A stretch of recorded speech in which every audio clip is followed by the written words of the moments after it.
What's up, everybody? It's Bryce Rankins, and here with me is Brian Romero. Hey, hey. It is 83 degrees outside, but it feels like 100 because humidity is way high. Yeah, it's gross. Humidity's high outside, humidity's high inside. It's very hot. Yeah. You know where it wasn't hot and where it was actually quite nice? San Diego. Smooth transition. Thanks.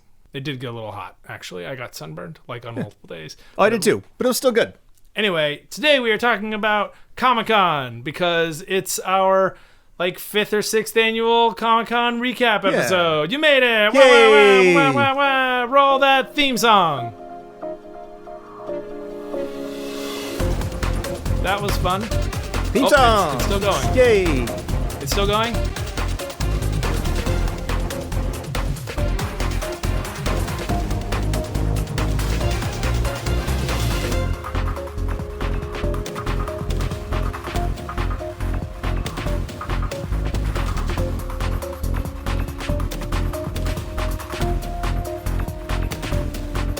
Fade out. Awesome. What's up, everybody?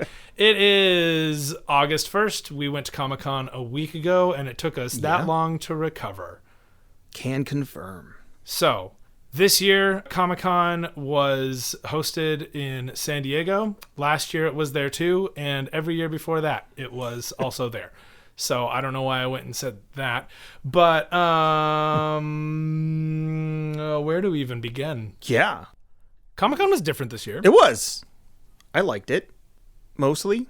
I had a good time. Yeah. Like you've said on the podcast before that when you get done with Comic-Con, it's kind of like Vegas that you get done and you're like, I am so over I don't want to go. I could miss next year. I don't know. And then 6 months later, I'm like, I could go again. Yeah, I didn't feel that this year. I didn't either. I ended it and was like, I don't know that I got enough Comic-Con. Yeah. I think it was just because the floor was just so crowded. So we didn't get a chance to see everything because it took so long to walk through. Yeah. And push through and sidestep through. Mm-hmm. Mm-hmm. Did do a lot of shimmying, though. I suppose we could do some shimmying next time, but... Yeah. I couldn't Charleston. There was no room to Charleston. No. It's ridiculous. I could not slide to the left. We did have somebody with a wheelchair with us this time also. Yeah. So, I don't even know where to start. Comic-Con was so strange this year for us because we had somebody with us who was in a wheelchair, which meant that we had a whole new element of navigating the crowds. Yeah. The crowd in the exhibit hall was larger than I have ever seen it in my life. Yep. We'll get to that. Major panels weren't happening the way that they normally do. And a lot of cancellations. We also are kind of our first really, truly normal year back from shutdowns and pandemic. Yeah, because we didn't go last year. No, and last year, I don't know. Last year, I think they were still feeling out how they wanted that to play, so I think people were a little more cautious. Were there masks on the floor last year? I have no idea. I wasn't there. That's fair. There were masks. There were a few masks here and there, but there were masks at Celebration, and I don't believe they announced, or I believe that they said you didn't have to mask. At Celebration last year. At Comic-Con last year.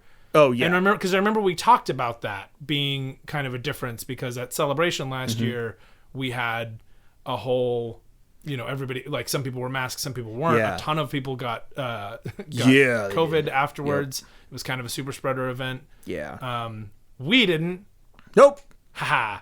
But. Sorry, Reed. A friend of ours might have gotten it from Dr. Pershing in an elevator. That's a whole different story for a whole nother time. So, yeah, I feel like it was the first year back.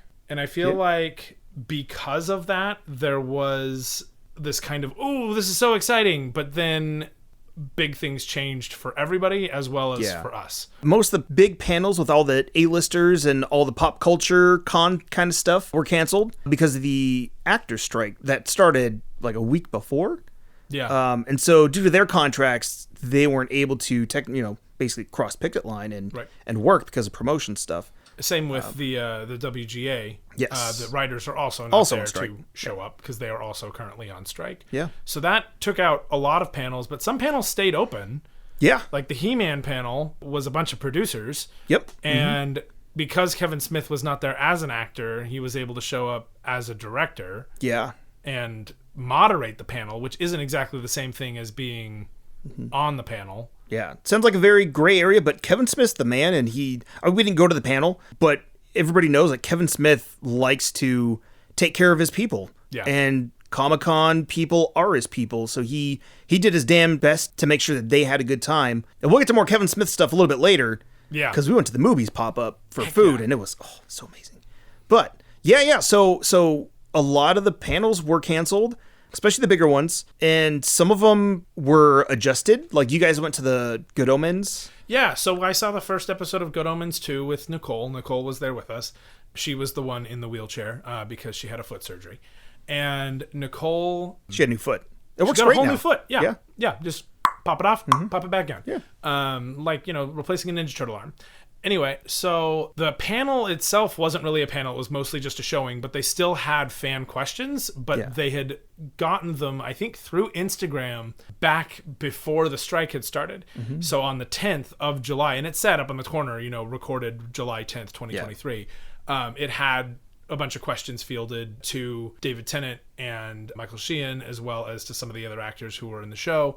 And they kind of ran back and forth with that. And before the show started, before they showed the first episode of season 2, they did a short little behind the scenes kind of promo. Oh, cool. Where they had an interview with Neil Gaiman, with David Tennant, with Michael Sheehan, with John Hamm, and all the other, people who were involved in this. They talked about Terry Pratchett's legacy, and they addressed things that fans would have wanted to see at a panel, but only in this tiny DVD special feature that we got to see privately, which was cool. And it was nice because we didn't really expect to get anything other than roll the show, thank you for coming, please leave. And so we got a little bit more out of it, which was nice, but it's still not the same thing as watching David Tennant walk onto a stage. Oh, hell yeah. Things like that. So it was probably the best that I think they could have done. So I was going to say, it sounds better than nothing. Oh, yeah.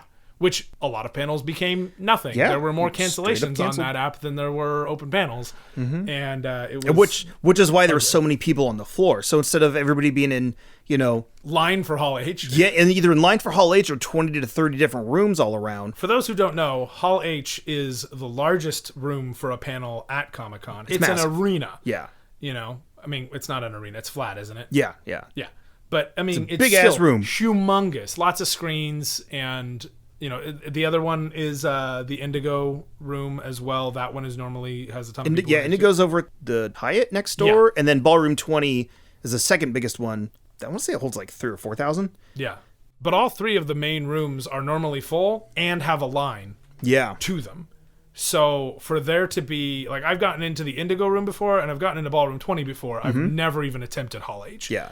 But that line wraps around the convention center practically. Oh, and goes way, there's a couple of, switchbacks closer to the convention, and then it'll actually go behind the convention itself along the little boardwalk there. Yeah. And it's pretty long and massive. I haven't waited in there, but I've walked by and been like, why? Whole different thing, but... My Comic-Con, I always want to go see the smaller panels and see the stuff inside, and I don't want to waste 20 hours waiting in line when I can be doing other things. When you're that far away, you're never going to get in. Yeah, I don't know. What are you standing back there for? If you're at the end of that line, buddy, you're not getting in. Probably not. Go watch the X-Men panel. Yeah.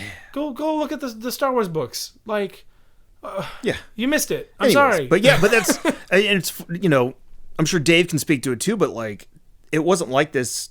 Kind of started like this, 10, 12 years ago. But before that, with my first Comic-Con in 2003, my dad and I walked straight up and there was no Hall H. It wasn't...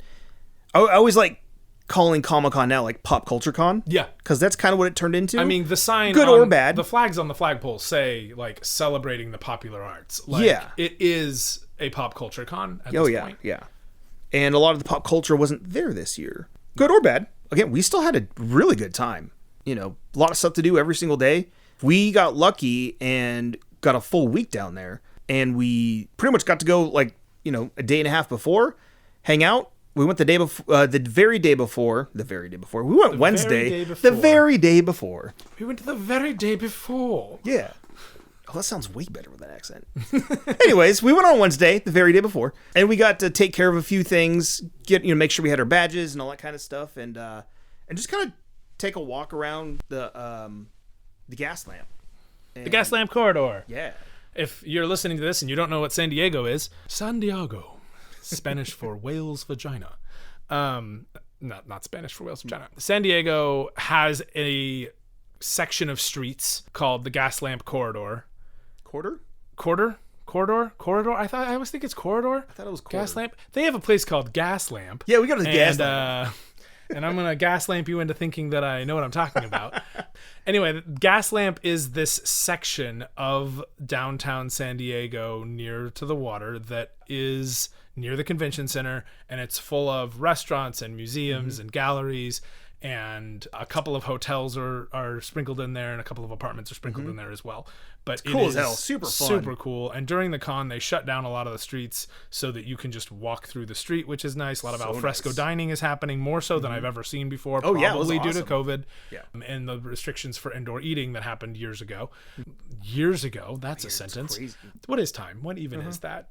But yeah, sorry. So Gas Lamp itself was all done up. You know, a lot of restaurants had different themes. There was like a Barbie themed restaurant we ended up going to one night. There was the Barbarita. Yeah. It was a fish bowl, and it was bright pink, and it came with a blue Ken shot, and they were both quite delicious. Carry on. Yeah. We've gone to so many over the years, and every year, you know, there's something different depending on what's going on. We went to like the Wired Party, you know, all these kind of things are just Wired going Lounge. on. Yeah. It's where Bryce found out he's a gin man. That is where I found out I was a gin man, among many other things that happened at that party that were utterly magical for a very, very poor Bryce. It was free booze. It was an open bar. Free, there was a lot of free open food. bar and free hors d'oeuvres. We basically fed ourselves for 3 nights. That was and then we snuck into the pool. And then we snuck into the pool. There's a lot of there's a lot of shenanigans that can go on there. There's just so many fun things. There are people who go to Comic-Con and do not actually pay to go into Comic-Con and just spend their time in Gas Lamp at downtown, and they do as many of the open pop-ups as they can because there's a ton of things to see. There's so much to do, and there's almost more to do downtown than there is in the con. There's certainly better food downtown than there is in the con. Yeah. It's expensive. Expensive as hell. It's so expensive. Like every time I go to Comic-Con and I think about my budget for spending on merchandise, I don't think I have ever outspent my food budget. I will always wind up spending upwards of $300 on food for the weekend. And I mean, there's ways around that if I wanted to, you know, make peanut butter and jelly sandwiches and stuff. And the thing is even at this con, we didn't eat lunch out every day. No. Like, we had snacks and then we'd just have an early dinner or have dinner, or have like a late breakfast kind of thing. You know, and I will say our budget for food probably would be halved if we weren't also imbibing. But it's a Barbarita. Yeah. And you kind of have to. You have to. Yeah. You don't have to. You don't have to. It's okay if you don't want to, everybody. But we did, and it was delicious. Yeah. Sorry, you were saying Gas Lamp. No, that was it. That was pretty much it. Okay. But yeah, so we got to like explore a little bit beforehand before we went to the con on Thursday, the actual day. Mm-hmm. The very actual day. But you know, luckily, like I said, we managed to get a hotel for a full week, and it ended up being kind of a resort. Humphreys Half Moon. Yeah. We're not sponsored by them, but wow. Hey, if you don't want to kick in, that's cool. Yeah. This was very new for me because, you know, I've done the stay with a friend. I've done the stay with a friend who's staying at an Airbnb. I've done the drive down and come back, you know, that kind of thing. But the actual, and then we also stayed at an Airbnb for special edition, which was cool. It was cool. And I liked it a lot. I don't know, one, that I could have afforded to do that again. No way, in not any that other circumstances. Close. Especially with a regular con going on. And logistically, getting the luck of getting something like that would be damn near impossible as well. Yeah. To be just walking distance from the convention center while in an Airbnb and not in one of the 2 hotels. Right. But also, I feel like there was something very nice about having some place to go home to that was not far. Had a shuttle, so I didn't have to use their train system. Didn't have to pay for the shuttle transportation. Picked us up right in front of the hotel, which was 30 yards from our room. Yeah. Like, we walked outside and like hopped right on. You crossed a parking lot that only has 2 rows, and then you're on the sidewalk. You walk 15 feet to your right, and you're getting picked up by a bus. Yeah. And if we have to wait, oh no, we're waiting on we're on Shelter Island. So you look to your right, and it's ocean. Yeah. And a nice little park. And you look to your left, and it's an assortment of sailing shops that were very exciting. If you wanted radar, we can get some radar. Yeah, you need radar. I got a radar guy. Yeah. Do you need letters on your boat? There's a lettering person right there. Yeah. Right there. You know what? Let's just name everything. They got a place for sextants. They got a place called Catch that's a restaurant. They got a place called Point Break, which is a restaurant. Yeah. No, I'm not going to name everything. I'm just kidding. But that breakfast spot that we found the last 2 days. So good. Also walking distance. Yes. And I will say that doing it that way was great, but it was perfect because we got there Tuesday. Yeah. And left Tuesday. Yeah. Full week. Well, I just wanted kind of a vacation around it, but also I got sick of going all out for, 4 or 5 days at the con, being utterly exhausted on Sunday night, closing it down, and then exhaustedly driving home. I was like, no, what if we just stay for, we take the entire Monday, chill, relax, which we did, and then just mosey on our way home on Tuesday. Yeah. Which we did. Yeah. And it was fucking perfect. It was honestly we couldn't have planned it better. Yeah. There was a nice leisurely check-in to get in. The next day was Wednesday. Wednesday was the very day before, but also the very... It's preview night. It's preview night. So we it's didn't get day preview night 0. badges, so yeah. But we still went to the con and scoped it out. Yeah. And we were able to do that and then go back without really too much of a hassle as far as logistics were concerned. Yeah, because the shuttles were running. The con itself was a bit of a mess, but we'll get to that in a sec. And then, the convention for 4 days. Mm-hmm. And at that one point, you guys went home, and I didn't have to go back with you guys. Yeah. Because I wanted to just chill and see a few more things. I had a panel I wanted to go to. I ended up watching anime in a one of the random rooms that shows anime. Yeah. Because there's 5 of those. And I found one that was showing, honestly, some really good stuff while I just got to sit and work on my iPad for a little bit, which was nice because I felt a little bit more productive, but I still got to do, con things. Right. So, yeah. And then the drive home was not with everyone else. Yeah. And there's for me, no traffic. That's the biggest thing is I don't mind getting there and starting on the day. I do that with WonderCon. When WonderCon's at the Anaheim Convention Center, we also live 2 miles away. But we live 2 miles away. Yeah. But I wouldn't mind doing that same thing for something like Anime Expo. Oh, okay. Because it's Staples Center, but I'll drive in. No big deal. Driving to San Diego the day before or the day of Comic-Con is awful. Yeah. It is traffic like you wouldn't believe for miles on end. Mm-hmm. You don't see the boobs for way too long. Yeah. I almost don't want to give context to that. No, right? There's a nuclear power plant. It looks like a pair of breasts, yes. and it's on the way between LA and San Diego. There's your context. Yeah. Everyone calls them that. Yeah.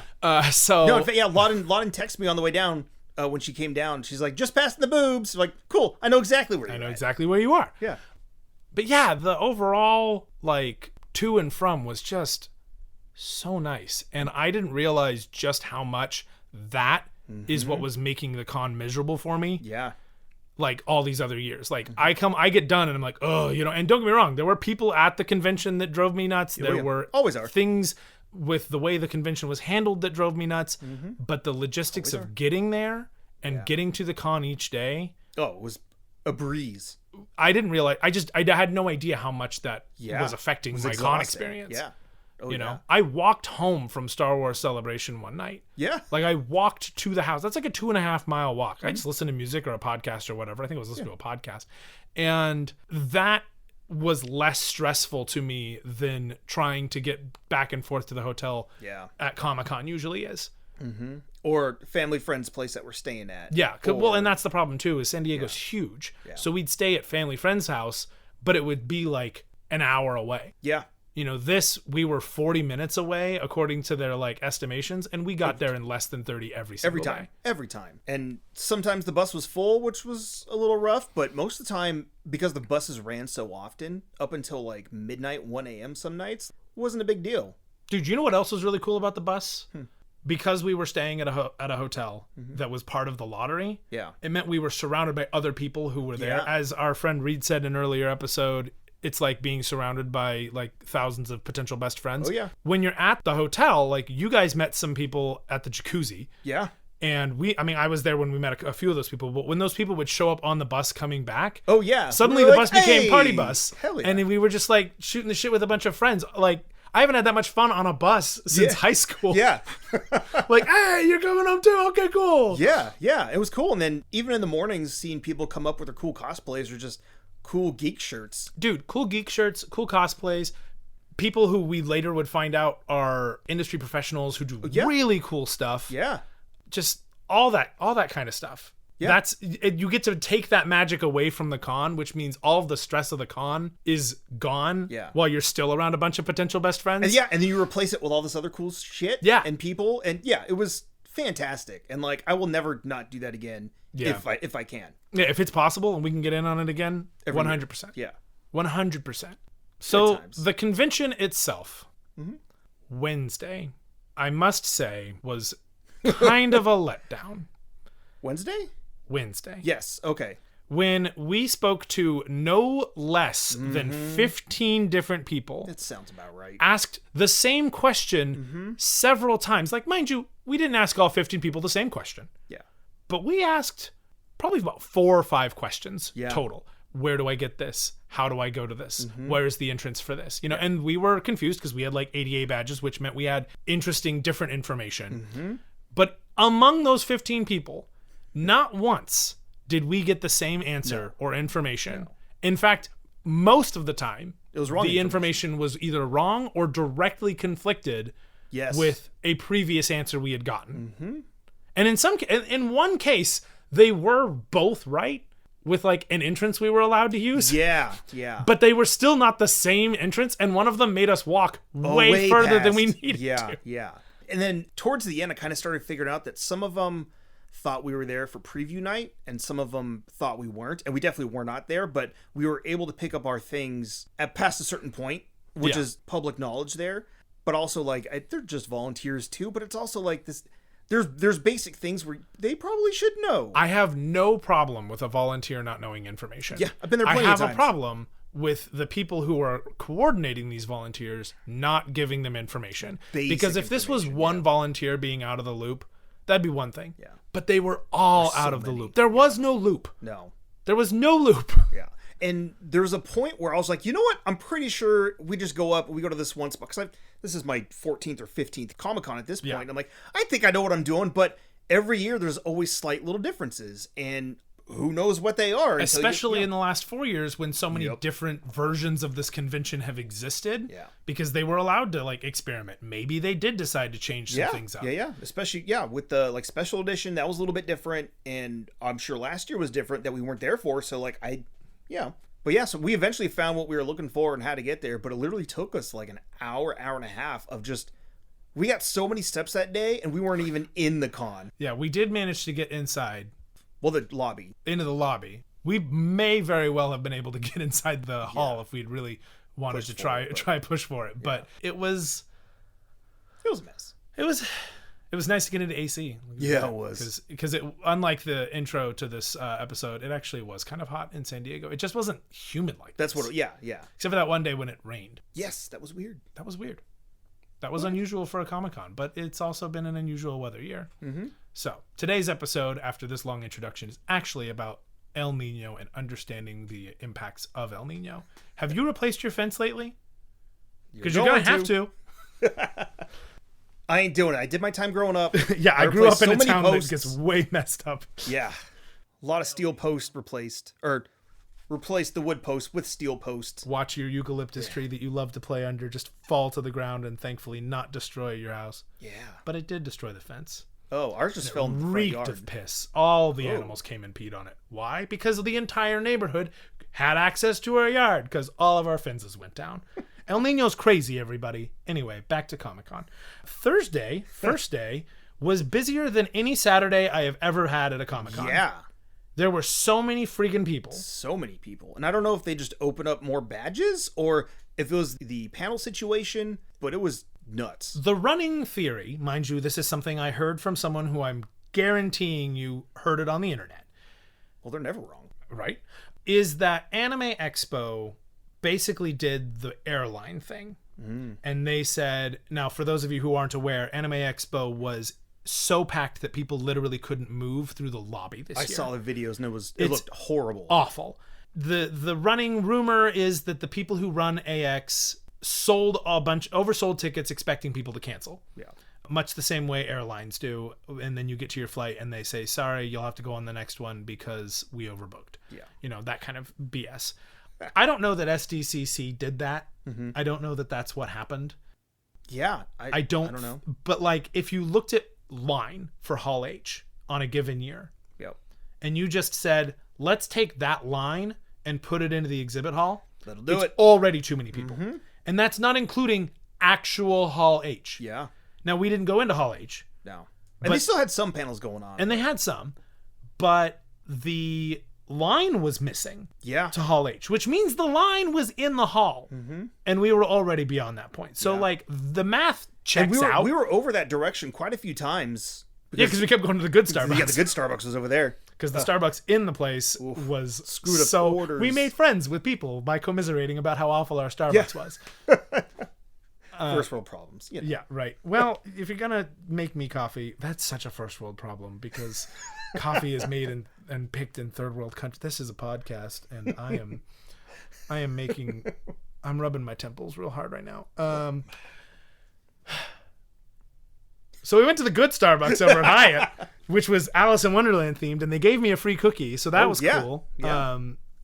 They were really nice over there. They charged way more than any Starbucks does. As they do. $8 for a latte is some serious, like, late stage dystopian capitalism bullshit. But first world problems again. Oh no, I'm at a convention and my coffee's expensive. I have an addiction to a stimulant that I purchase every single day for $8.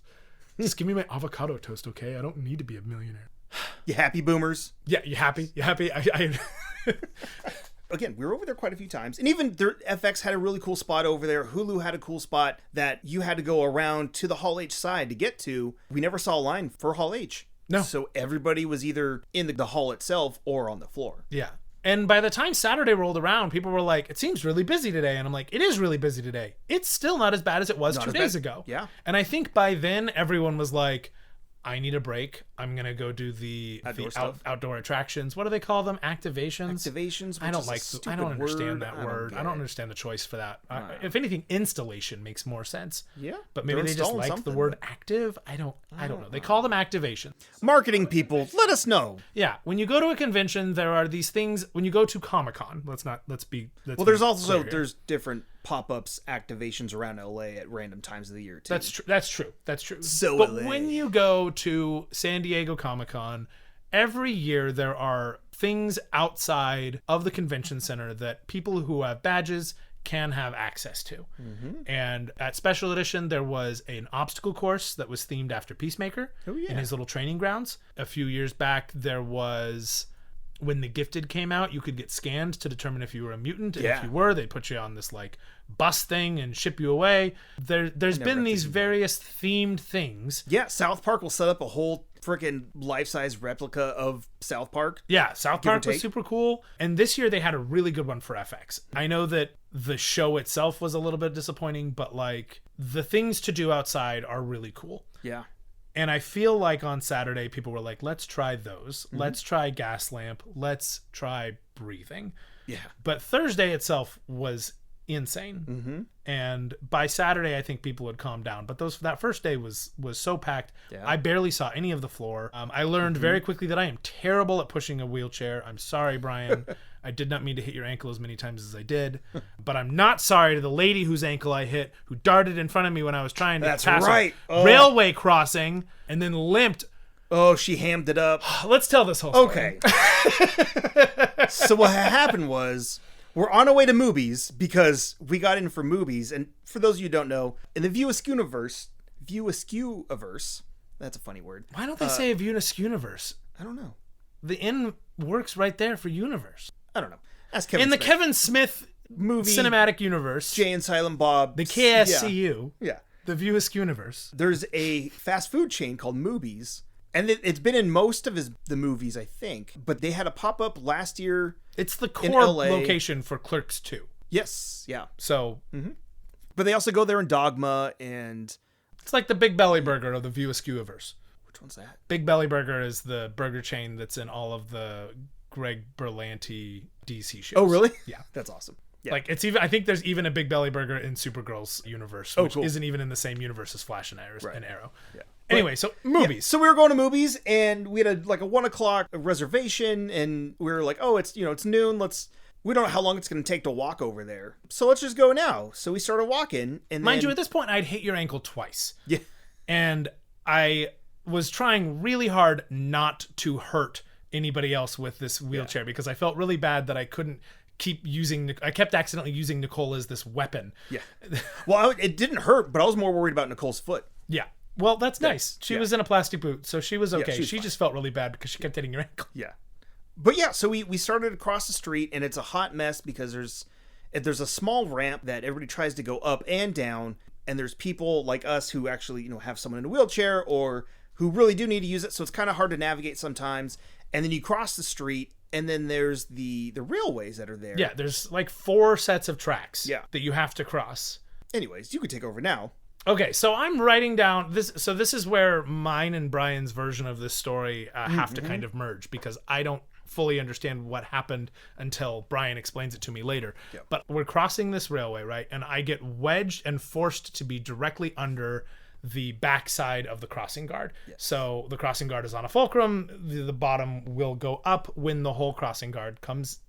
The back will go down when the arm goes up. The arm goes up. This is the podcast, and I'm making a very clear visual that would make this make perfect sense to you. Yeah. But you don't get it because we don't record this with video. Sorry. Talk to us online and tell us how much we need a Patreon if you want that. So anyway, when the thing swings up, the counterweight has to go down. Yep. And I get wedged basically to where if that counterweight decides to start coming down, and the train can come through because it's going to come up eventually because it's down at the moment. Yep. Because we're being told to cross even though the railway crossing guards are down. Mm-hmm. I end up directly under this thing, which means that if it goes up, it's going to crush Nicole and I. Yeah. More likely it's going to hurt her than it is me. So I'm like gunning through because I realize this. My eyes immediately are looking at this to make sure it doesn't hurt her. Right. And then suddenly I bang into these bright blue pants. And I smack this woman's ankle and she turns and she's in horrible pain. And I'm like, oh my God, I'm so sorry. Yeah. Because this is the 3rd time it's happened at this point. Mm-hmm. And it's my worst fear that it happened to a stranger. Yeah. And so I'm like, oh my God, I'm so sorry. And she turns and she's like, it's fine. There's just nowhere to walk in this place. And then she starts limping away. And it's a bad limp. Yeah. And at this point, that's when I heard you say that. And I looked over and I kind of like figured out what happened. But then Brian tells me, to my relief, a different version of this story. So as we're still walking, she's still like hamming it up and like doing this really bad limp walk kind of thing. It's like, okay. So previously to us getting to that crossing guard railway thing, homegirl is like kind of dodging in and out of everybody else, and she like kind of cut in front of me as we were trying to cross the street, and I like she just kind of gets in front of me, and I have to stop, which means somebody behind me at this point, I think you guys are ahead of me. Yeah, almost at that bumps point it was into me, safe to be behind and it was us. So she was kind of a problem to begin with, which you guys didn't know until I had no idea, after. But I didn't see her, and when you say this, it suddenly clicks to me, with pants that loud, I absolutely would have noticed her in any other circumstances. Yeah. Which means she had to have come out from around my periffs through my blind spot. Not that my face has I have pretty decent peripheral vision. Yeah. But she comes around my left side and just walks right in front. And and then she like slows down right there while I'm underneath this potentially dangerous piece of machinery. Yeah. And I smack the heck out of her foot. Yeah.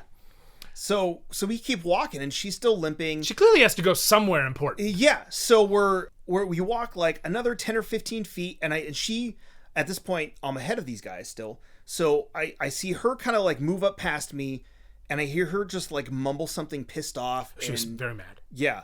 Under her breath, but I heard it and I was just like, oh, okay, that's what's up. But she's like hamming it up, still walking faster than us, got into the street that's closed off for traffic, and everybody can walk, which is really nice. But she's like still moving very fast, but very awkwardly limping to try to, again, ham it up. As soon as she's out of eyesight, she stops limping. Or as soon as she thinks she's out of eyesight, she stops limping. Yeah. So we're and like, hustles her way. We're like, this bitch. Okay, like, come on. Like, what are you doing? What are you doing? Meanwhile, everybody else is nice and people super were cool so accommodating for Nicole. Yeah. For every person who would walk in front and not see Nicole, mind you, we're at a convention. There's things to see everywhere. It's hard to see the person who's like literally not even a full 4 feet off the ground because she's sitting in a wheelchair, a small one at that. Yeah. There were 10 people who were asking if we needed help moving out of the way. Yeah. Nicole definitely got way more free stuff than she probably would have She in any worked other year. But everyone, people were commiserating because they had recently been on a scooter or on a boat. Oh, yeah. Everyone had a foot story. Yeah. If anybody had ever been injured in their foot or ankle and saw Nicole and made eye contact, they had to tell us their new foot story. Yeah. I have never heard so many stories about feet and ankle surgery. And a lot of people were injuries in my life. From experiences during a con when they were also healing up too. Yeah. I do not think that it is worth being upset about someone faking an injury to get into ADA lines at the con anymore. Because if you are faking that injury, you are making it 10 times harder on yourself. Yes, you'll get into a panel very quickly if you decide you needed to fake an injury to get your pass. Nothing else at that convention will be enjoyable or easy for you. Yeah. Like, you're surrounded by people's butts. We were at a party and this dude crop dusted us all and Nicole was at ground zero. Yeah, it was rough. Or should I say brown zero? Hey-o. It's not easy being in this, but so many people were like, oh my God, I totally have been there. Or like, dude, you're a real trooper. She got mad street cred for going to a con with an injury and being like, I'm going anyway. Yeah. So, yeah. So we move on, and Blue Pant Lady has left us into the distance. She's hustling very fast for somebody with a serious injury that she's clearly upset about. Yeah. And then we go to movies, and more on movies in a minute. We hear a name get called, Jessica, and then out from behind the high top table, we see the loudest pair of blue pants we've seen all day. Yep. Back again with a vengeance. Yes. This is where she is again. Yeah. This is what she was like hurrying off to. She was trying to get to the same place we were. Yep. And there was no line you could. And she still got her food after we did. If they were calling her, she got we were already sitting down eating. Yeah. So I don't know. What did you do? Yeah, How did you screw this up so bad? Yeah. Come on, Jessica. Yeah, we don't know what happened, but it was, we all saw her and we were like, oh my God. And she's here again. Lost it. And we don't know if she saw us or not. I mean, she had to have because we were towards the front. Yeah. But the wheelchair is hard to miss. But then when we got back to the con again, right as we come out of the like this Lombard Street of ADA ramps, trying to get to the Dragon Ball Z. We're all just trying to get to some Dragon Ball Z statues. Oh, so cool. And then who should walk past us again? Going down the stairs all of her as we're going on the blue pant ramp. glory. Yeah. Cutting right in front of us again, but Jessica. Yeah. And if I'm not mistaken, when we noticed her, she noticed us because she kind of put on a limp again. Yes, she did. The and then she limp walked faster to get again. away. And then, so it's funny. So we were, because with the ramp, how it was going, we were like zigzagging down the ramp. And she was coming down the stairs around the same time. And we came in, again, right behind her. Yeah. And we're like, oh my God. And I think I was pushing Nicole at the time. I slowed down. We all stopped like, hey, let's give some distance to Jessica. We don't need this anymore. No. We don't need her to hear us laughing at her. No, because we were losing it. Because like when you came to tell me, you're like, do not feel bad for hitting this woman's ankle. Yes, she was darting in front of everyone. She was causing problems to get through. Like, screw that lady. Yeah. And you were very relieved. I was I was like, okay, cool, I feel no guilt. Yeah. And then it became this fun, enjoyable story after the fact. Yeah. We have fun. We laughed later. Yeah. She was fine. She was fine. She was fine. She seemed like she was having a great time otherwise. She was still moving around just fine. Yeah. And she was able to use the stairs to get in front of us after our ADA zigzag, which is freaking Snake Way. Which at this point was probably like 3/4 of a mile away from movies. Yeah, she's doing okay. She's doing okay. I mean, she was eating some great food, and she ate at movies, which is something that needs to be talked about. Yeah, so that was my smooth transition into going back to movies. Very smooth. Thank you. So this food was the best food we had the entire 4 or 5 days at the con. Seriously, I got a burger. and it was one of the best burgers. I For a fully pop-up? expected frozen patty burger. No, they were not. And I fully somebody ordered chicken nuggets and they got like 3 chicken breasts. Yeah, like I think it was Don who said he had done that, or maybe it was Don's friend. Somebody we knew did that. I ordered a chicken sandwich, and it looks so good, dude. The chicken stuck out from the bun on 3 sides. Yeah, by like an inch on 2 of those sides. Like it was like everything that Pim's Test Kitchen should be. Yeah. Take notes. Take notes, certain people at certain places of business. But the drinks were really good. I got the tater tots, and dude, the tots were perfect. Some of the best tater tots I've ever had, and I love me some tots. It's true. And he's a connoisseur of tots. It's true. A totasseur, if you will. It was great, and then everything was like kind of Kevin Smith movies themed. There was a cool merch booth. I got me a movies shirt, and then I have I got a previously signed copy of Clerks 2 like script book. Oh yeah. So that was freaking cool. Something else that's really neat, and this is just such a small touch for me, but Moobies is kind of your quintessential 90s fast food burger chain, right? Our straws changed colors. That's right. They were temperature straws, so they were like pink, but as soon as you put like your mouth on them, they started turning purple. Yeah. Like that's such a tiny touch. And it was so good. Like we took them home, didn't we? I was like, I will take all of these straws. Yeah. Where are they? I don't know. They're probably down there. This is the first time I've thought about them since then. They're around here somewhere. They're around here somewhere. Yeah. Yeah. Okay. Maybe I think they might be in one of my backpacks. Actually, I had 2 backpacks. Yeah. So did I. But so Movies was delicious. so good. So delicious. So good. I did not have an alcoholic drink. I had something called King of the Juice, which was just lemonade. It was just lemonade. Yeah. I got a Boo Boo Kitty Fuck, which is a name from Jay and Silent Bob Strike Back. You should be aware that that's the name in the film. Yes. Yes. But yeah. I don't really know what it was. It was like an alcoholic, like iced tea lemonade sort of thing, but it was so good. I got 2 of them. Kevin Smith is vegan now ever since his heart attack, or is he vegetarian? I think he dabbles back and forth, but he went full vegan for a full year. And so vegan options were available, and they were actually very good vegan options. Nicole had Philly cheesesteak. Yeah. But it was a Beyond Philly cheesesteak. That looked really good. Dude, she like wolfed that thing down. Yeah, she did. She loved that thing. Yeah. She was like, that's one of the best fake meat sandwiches I've ever had. Yeah. But everybody we talked to that went there loved their experience, loved the blown food, away. Loved the vibe. The staff was great and helpful and super nice. And it was next level. So good. Yeah. So good. So then we went back to the con. We didn't see any panels that day, did we? I don't believe we did. I had panels planned and I didn't end up going to any of them. Yeah. Because we were still kind of sorting out the logistics of walking around with Nicole at that point and not Nicole's fault at all. We just, had not anticipated how difficult it would be to move on top of moving with a wheelchair. The busiest Thursday I've ever seen. Yeah. So we went back to the con and then we very quickly left the con because we had to get ready for the 8-bit party. The 8-bit party was Wednesday. Was it? Oh. Yeah. So we did. Yeah, that's right. Oh my gosh, you're right. We left the con because we were tired and we went home. Yeah. We came back. We did a few things. I went and, that was when we met up with Britt. And then you guys went to the rooftop bar, or not rooftop bar, but top floor bar. That's right. And I went to the Junji Ito experience. Yes. So flashback to Wednesday. These parties get thrown every year and they're always themed, and I've never been, but I always hear about them from everybody else, from people that I've worked with or just friends that go. The XLE parties thrown by Bernie, and I've met him once, I think, like years ago, but he throws these like badass themed parties. Yeah. So the first night was 8-bit, kind of a Super Nintendo theme party. The downstairs had remixed, but still somewhat quiet. I say quiet, that's a relative term for a club. Still loud. But had remixed Nintendo and Super Nintendo and Sega Genesis themes. Yeah.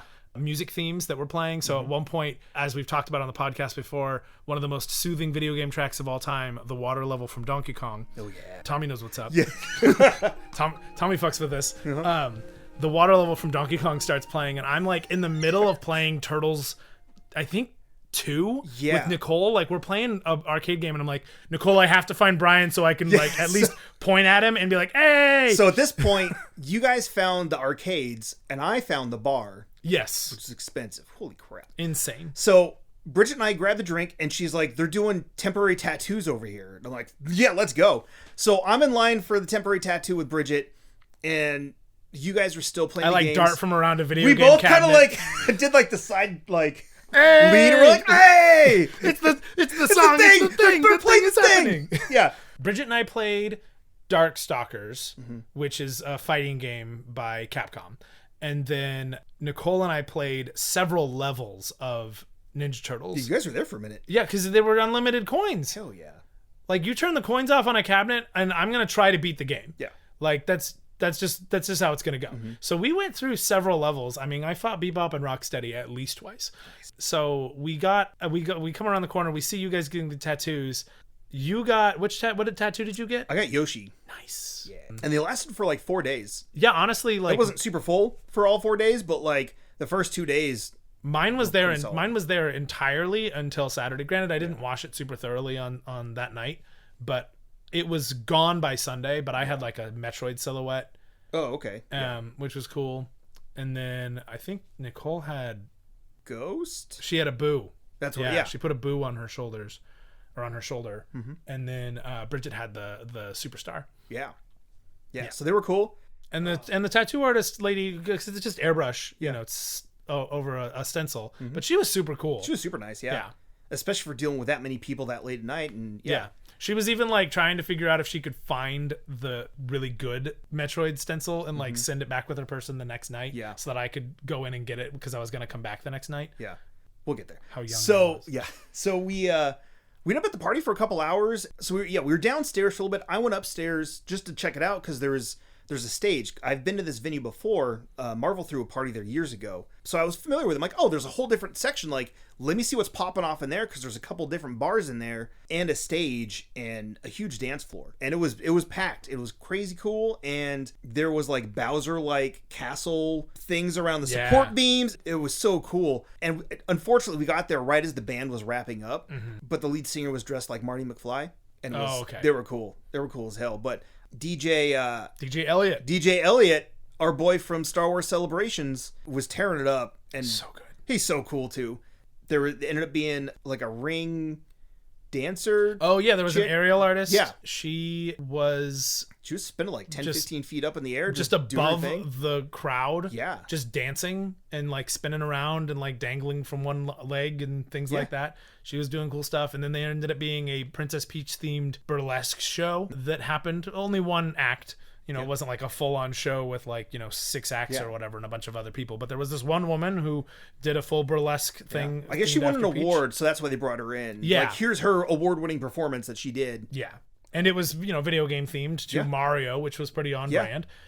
And then By that point, we were exhausted. yeah, at that point we had gotten enough. Getting to the second floor was a little rough because I don't think they were prepared for somebody in a wheelchair. Right. That was the party we got crop dusted at. Yeah. And I was like, oh man, I'm pretty sure he started that crop dust like at me. And Nicole was like, it didn't matter where he started it.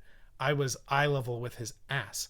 Like I was at ground zero here.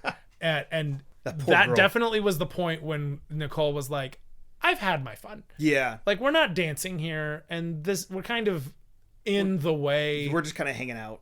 Like, because we're not really doing anything. Yeah. So we ended up, leaving from there, but We had a damn good time. we had a damn good time, and I think we left before midnight, so we still got on a shuttle. Yeah, we caught the shuttle. I think we caught like the last shuttle. Yeah. Was that night? You think so? Because it was Yes. just us and like one other. And like a couple of people, yeah. Yeah. So flash forward to the next night, we split up. That's when you watch the anime stuff, and we go back just to like sit and chill, and we go to the jacuzzi for a little bit, and then we meet back up. No. That's not it. 'Cause that was the next night. We all went back to the hotel. Yes. So 'cause after we were- movies, yes, you're right. after movies, we went back to the con. You guys went to the top floor of the Hyatt. The Marriott. Of the Marriott, Yeah. which is 40 stories up. Yes. And we went. Yeah. up in a bar, and like it's enough that like it's one of those things where if you trip a little bit, you feel like you're gonna die, even though because you can just see the rest of the world. Yeah. I definitely got vertigo up there. Oh yeah, same. And I don't typically get really bad heights or anything, but there was a point where like I lost my footing near a step, and I was like, I'm gonna die. So that was a little rough. Yeah. but the drinks were really good. But before you guys, or when you guys went over there, I went over to the Junji Ito. That's right. We did exhibit. kind of with that. Yeah, we did That's sort the of first split time up, we but split up, but we hadn't actually left the con yes, yet. yeah. And the Junji Ito experience was really cool. It was original artwork from his comics. Tell us who he is for those of us that don't know. So Junji Ito is a manga artist for manga is Japanese comics from Japan. And go figure. He has been making horror comics since like 1987. And a lot of like iconic Japanese horror art has come out of this guy's weird head. He's like the Stephen King of Japan over there. On. I didn't realize he'd been around that long. Oh yeah. And he also writes about his cat, which is really fun because he has a very good flair for the dramatic. But he had come over from Japan and he did a panel, but it wasn't really a panel, but he did a talk over at the San Diego Library. Oh, that's right. And that I wasn't going to go all the way to the library. Like I wasn't going to leave the convention on day one, but he was doing signings at the Viz Media booth. They produce manga. Yeah. He was doing a signing over there a couple of days during the con, and his artwork from his comics that he did, like is with like there, you could see the whiteout. You know, you could see his ink marks, and he took a few pictures. I took really a lot of photos while I was in there. And I got a poster. He's got a couple new books coming out. He's got a really great adaptation of Frankenstein. If any teachers are listening to this and they want a comic version of Frankenstein, his is really good. And yeah, it was cool. I was in line behind a couple of people, or in front of a couple of people who worked at the Mill, which is an After Effects house. They'd done a bunch of work for the FX Samurai show that's coming out. And we got to talking. It was one of those, potential best friends, moments, which was really cool. I pulled out a couple of books that I had in my backpack because I was hoping that I might be able to get a sign. Right. I did not get anything signed at the con. I didn't either.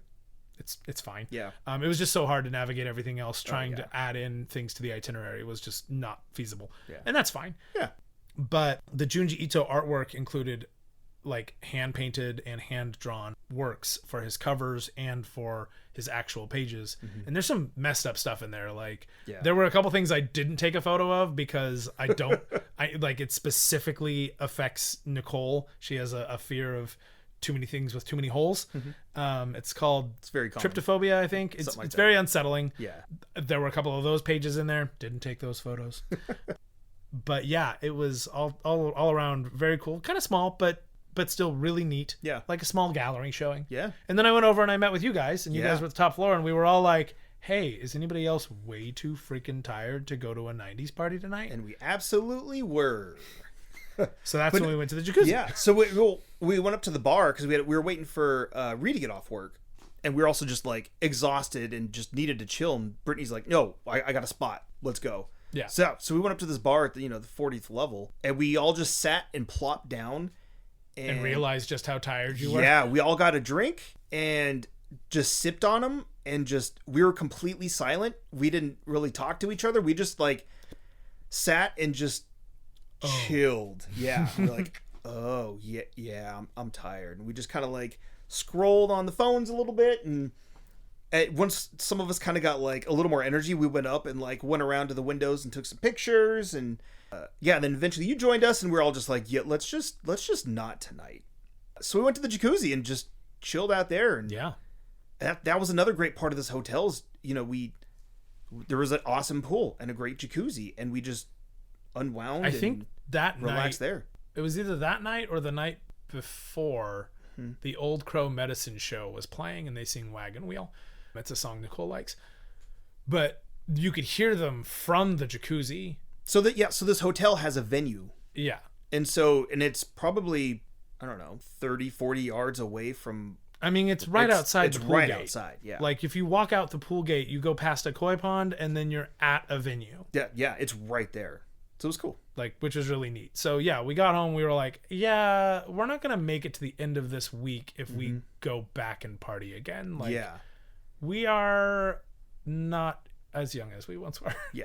But also, I don't know that even when I was younger, like the year I got really sick and like from the sneak in the pool year, even that year, I was like, oh no, I can't actually go party tonight. I might have been able to rally if I hadn't gotten sick, but even still, it was like, oh, I feel like this year we did so much more outside the con than we normally do. We put in a lot of steps and a lot of steps outside in the heat. Yeah. And I think that really got us. The heat from going to and from movies absolutely got me. I got sunburned that day.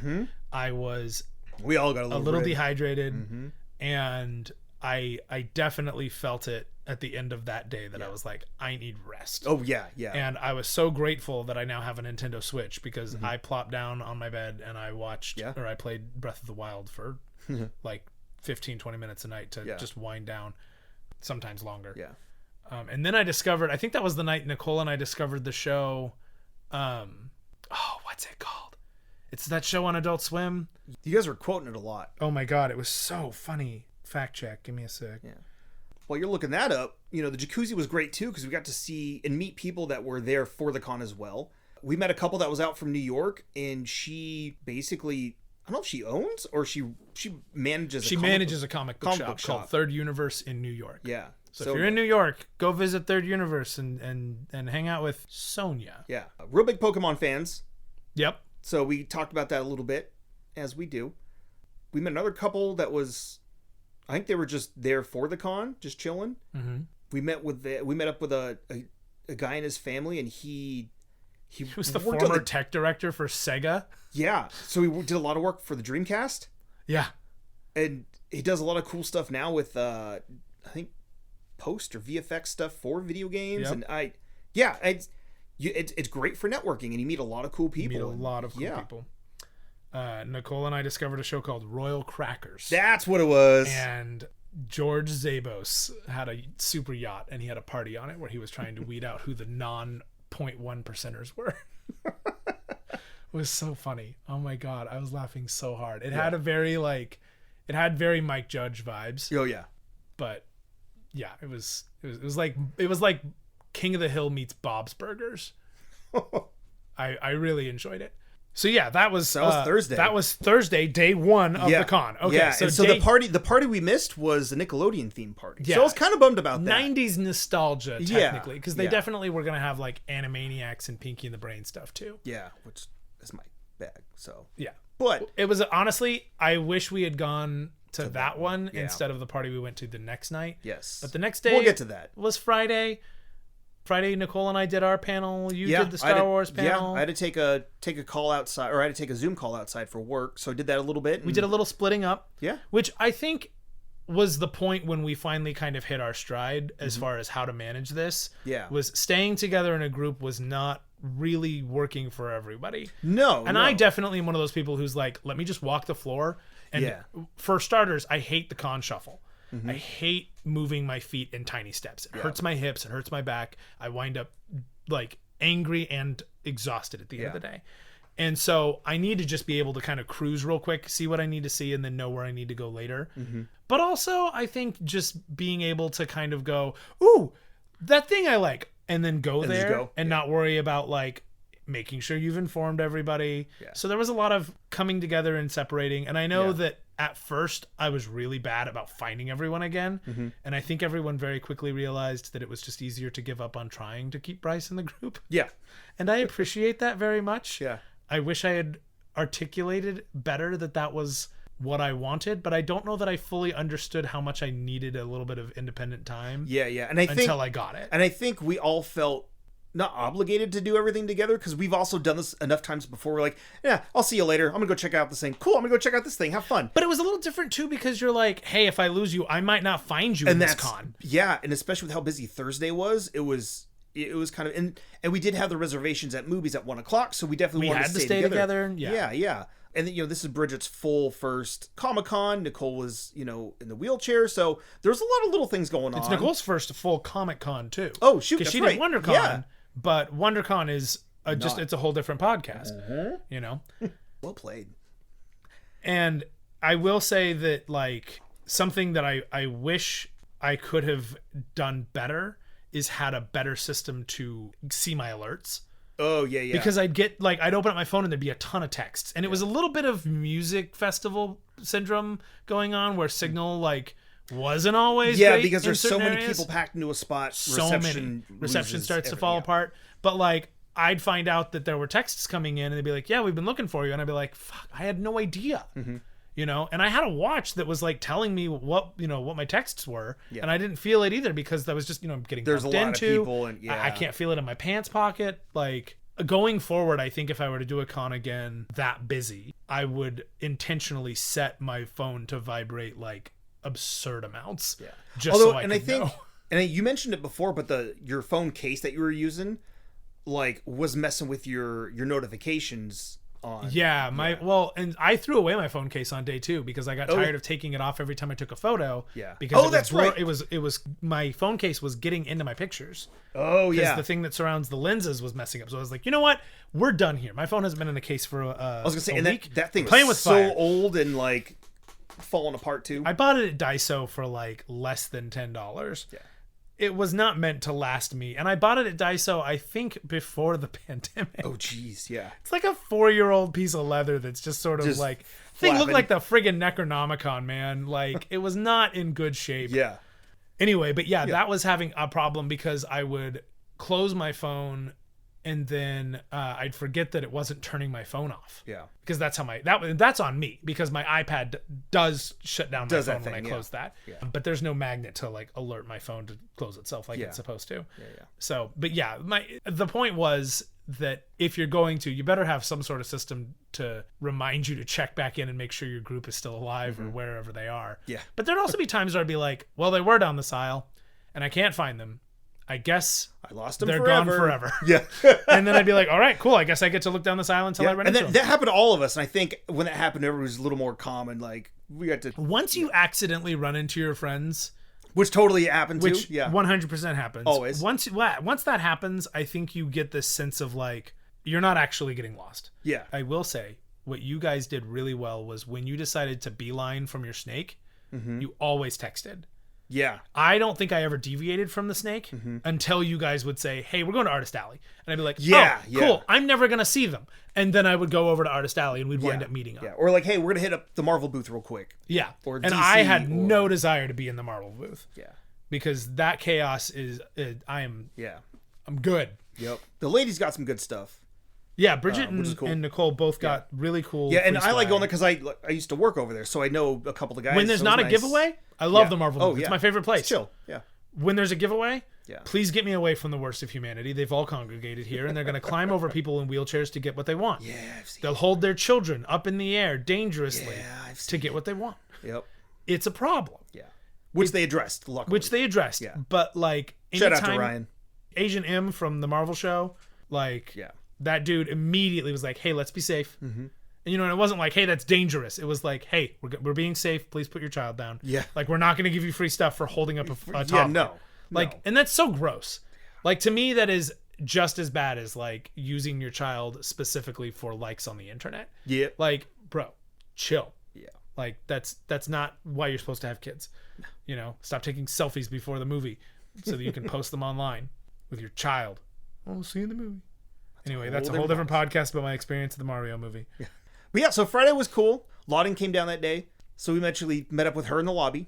Yep. But before that, I went to the High Republic panel, and we keep calling it the High Republic panel, but it was the Lucasfilm Publishing panel. So they definitely talked about there's definitely current comics and stuff, but like it was mostly High Republic authors, and I mean they also wrote other stuff. And Charles Soule, who's kind of spearheading that whole thing, is also writing the main Star Wars comic right now, which is fantastic. Brian, you were burying the lead.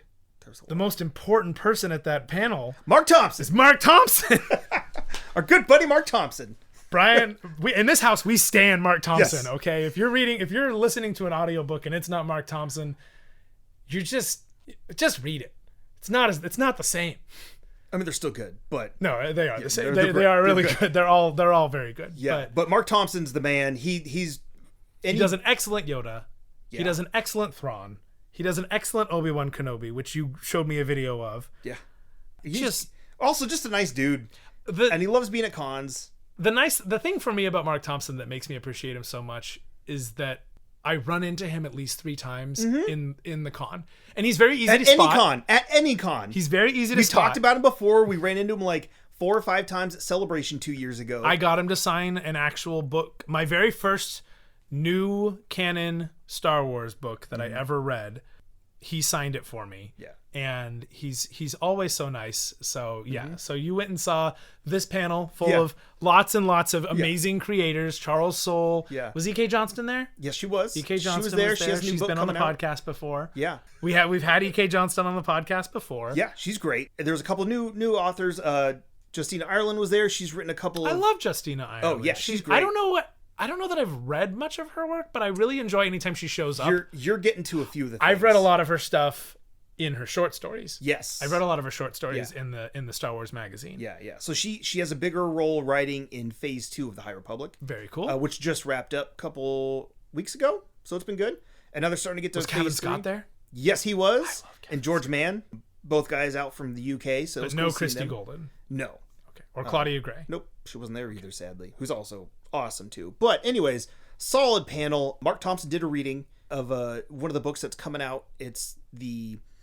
So for A New Hope and Empire Strikes Back and Return of the Jedi, when it hits the 40-year anniversary, they do these short stories called From a Certain Point of View. And it's a different, just random background character going through kind of their point of view of what you see or don't see during their clips of the movie, or where they show up, or, So they have a new one coming out for Return of the Jedi, and Mark Thompson did a reading from one of those, and it was from, I think it was from Obi-Wan, and Yoda was in there, and he didn't read all of it for spoilery reasons, so... But they did have a conversation, because I only saw part of the clip, but he does basically address Anakin finding out that they're not going to go free Shmi. Yeah. And that's been such a weird, subject for me in that time period. Whenever I read a book in that time period, the Padme Queen Shadow book covers that, and now they're talking about this here. There's it comes up we just came up in our episode of Clone Wars. This of course was after she had died in the Tusken Raider camp, but why didn't they go save Shmi, and why hasn't the Republic addressed the slaves?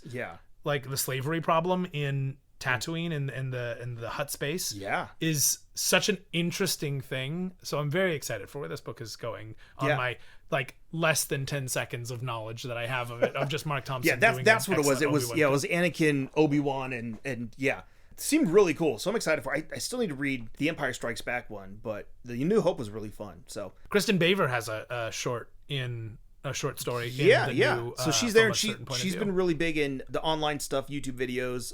She's hosted a couple panels. She's freaking awesome, hilarious. We love seeing her. Yeah. But it was a fun panel. They showed a bunch of new comic stuff. In fact, this week, because it's the first week of August, it starts the Dark Droids comic event that Charles Soule is writing. So they showed a few panels from that work. George Mann is writing some stuff, I believe. And they brought up Mark Guggenheim, who's written on all the Berlanti shows, but he's also written a lot of X-Men books and a few of the Star Wars books. Well, he's writing a book here, and it's basically R2 and Chopper having a team up. So they showed a few panels from that, and I think it's only in droid speak. So there's no actual English/basic that's in there. So I'm pretty excited about that when it comes out, because the panels look great. The artwork was fucking pretty. Beautiful. Beautiful.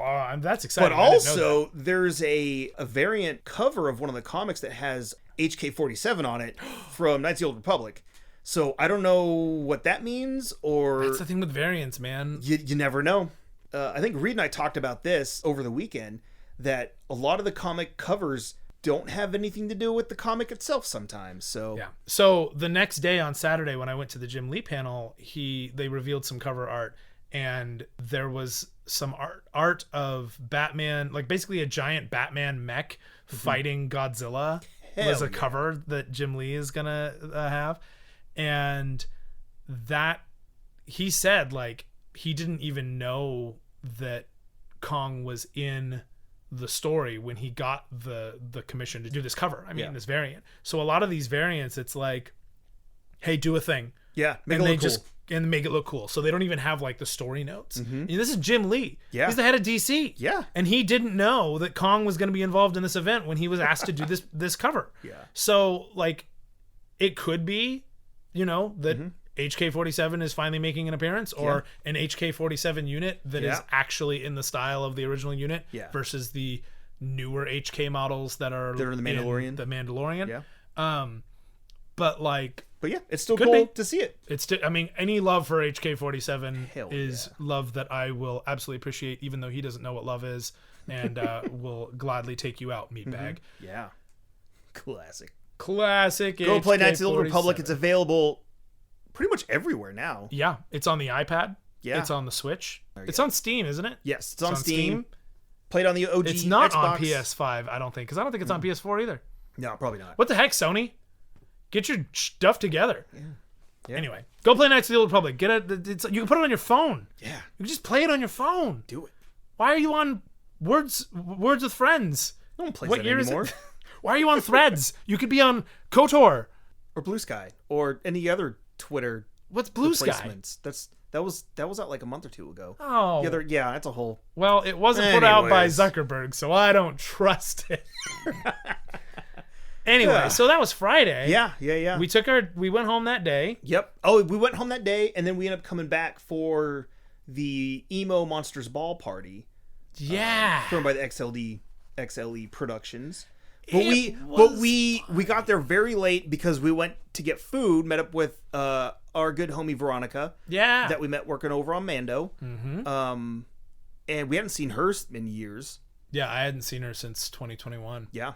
So it was cool catching up with her. And I'm a big fan of Veronica. yep, good people. She's a very, very nice lady. And she's an excellent sound mixer. Hell yeah.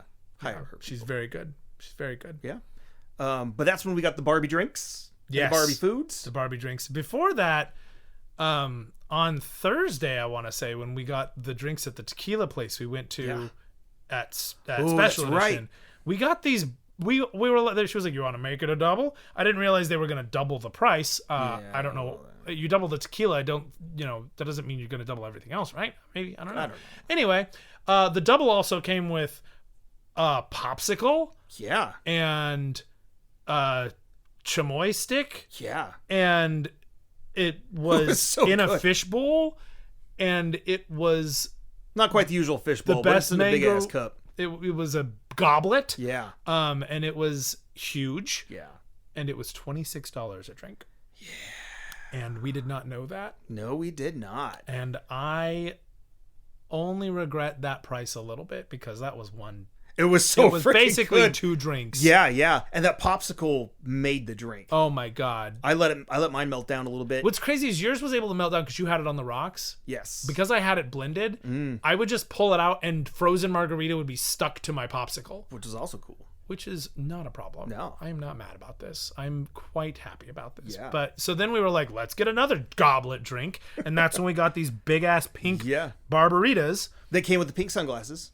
It was cool too because Friday was the day that Oppenheimer and Barbie came out. Yes. And so Barbenheimer. Barbenheimer was happening all across the country. Mm-hmm. And so people were dressed as Oppenheimer, as Barbie dressed as Oppenheimer. Yeah. Like weird blends of it. It was so cool. Bridget wore her shirt that just said Barbenheimer. Yep. You'll never see that many Barbie cosplays Ever. again. Probably. And this is a whole different podcast, but like I feel like Barbie and Oppenheimer, because the concept of them coming out on the same day is so bizarre Yeah.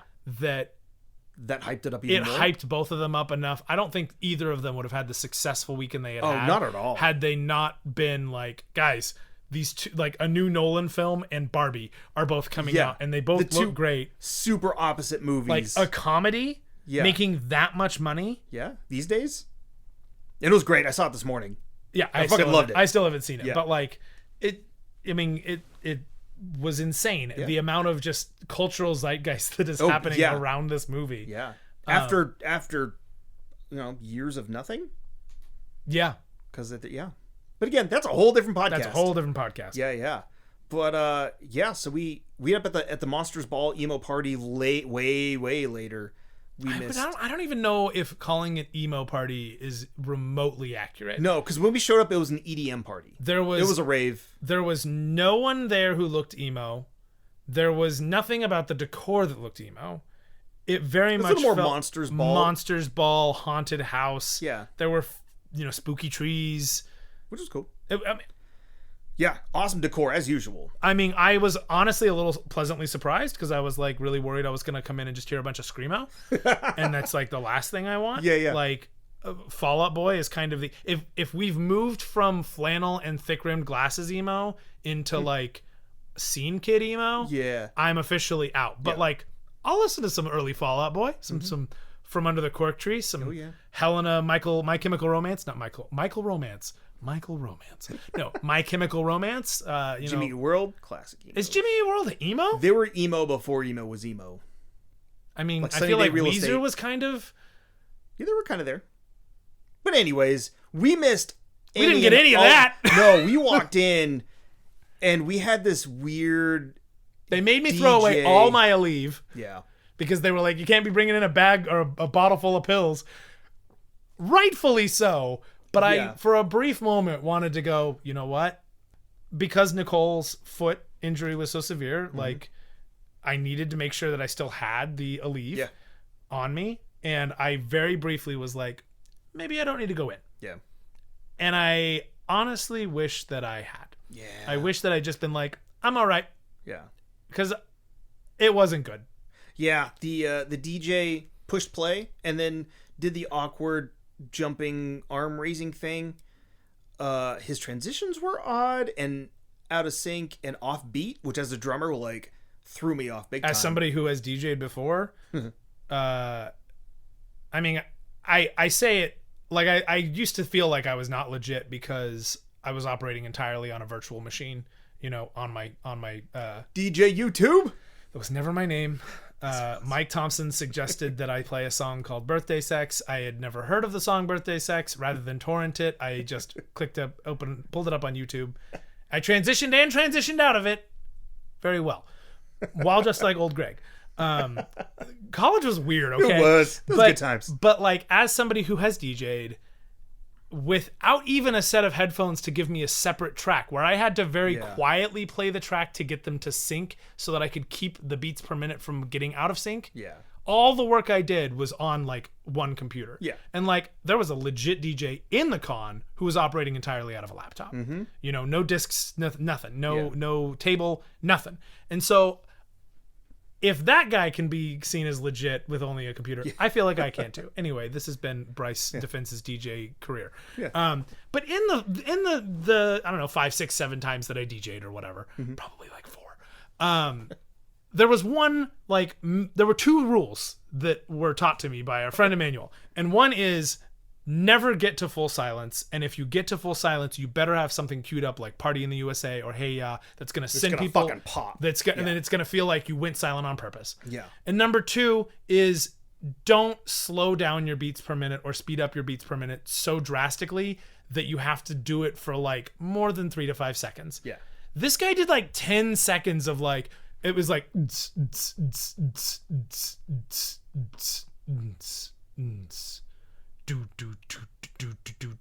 and like suddenly it was a new song and I was like, bro, I don't know what's happening. You just bored everybody. Which is, and he did that between every song. And it was even more awkward because again, this is a Comic-Con after party. So you had all these geeks and nerds that are there who are awkward to begin with anyways. Now they don't know what the hell to do because you're changing the tempo from 140 down to like 80. Yeah. And like, and to cover it, you just blasted everybody with really cool fog. Yeah, and then you just cover people in fog and a couple of brah, brah, brah, and like think that that's going to do it for you. It does not. Yeah, so we got over it kind of quick. I'm clearly not over it. I mean, yeah.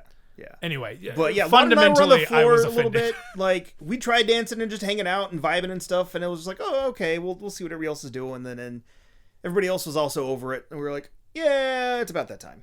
Yeah, we were at that 8-bit party for like an hour and a half. Maybe longer. I think longer. Maybe longer, yeah. Because I mean, we got there at like what 9ish. Yeah. We left at like 11:30. Yeah. So 2.5 hours. Yeah. We were at that party.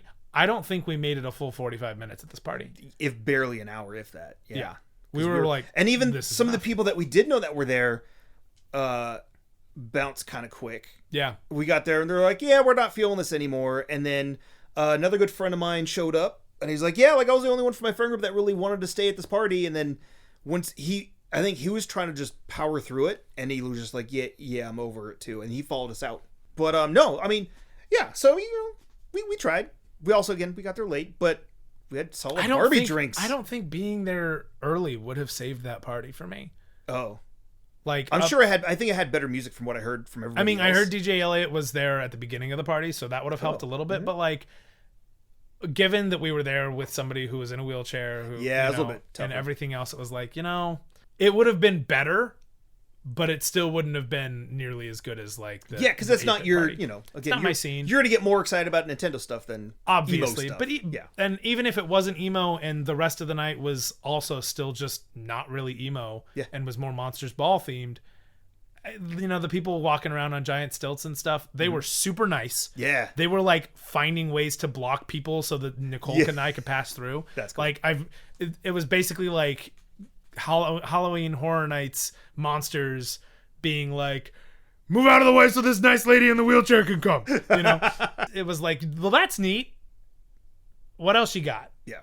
And there really wasn't a whole lot else to it. It just felt like it was a weak theme for me. Like, and again, emo night, if it had been more emo themed and it had been like a lot more like early 2000s kind of nostalgia in there, I might have gotten into it a little bit better. Yeah. But music was not going to be enough to save me from the aesthetic of it. Because for like Nicole, Lawton, and I, and you think Bridget too, like we were all like, I could have used better music. Like it would have been better if it would have been better. But then again, like that's kind of more our style of music, anyways. Like I said, I'll get down with a lot of music. I don't like screamo. Like that's kind of where I limit it because you sound like I doubt that they would play that anyways. Are you okay? Yeah. You okay, screamo guy? It's the whiny. It's the whiny, and then like you sound like you're panicking. Anyway, this is a Comic-Con podcast, but like for me, I really feel like if the music had been better, it wouldn't have changed the fact that like getting up and down the elevator was a pain in the ass. Not being able to actually go out there and dance was a pain in the ass. Like the best part of the whole night was our friend trying to go see if she could get somebody to buy her a drink. This like personal challenge she had made for herself, only to have to hear these horror stories of the various like relationship problems that the dude's trying to buy you a drink, but he's also trying to tell you why his ex-girlfriend sucked. Yeah. Not a move, man. No, but also from what you were saying, that was all you, man. That was all you, dumbass. Yeah. So it was just like, I'm okay. Yeah. I'm fine. So we got home. I played some more. But that night when we got onto the bus, that was when we met the guy who worked on the newest Netflix Sonic show. Yeah. And he was like the main creative director for that show. Yeah. And he was cool as shit. Yeah. I think his name was Rodrigo.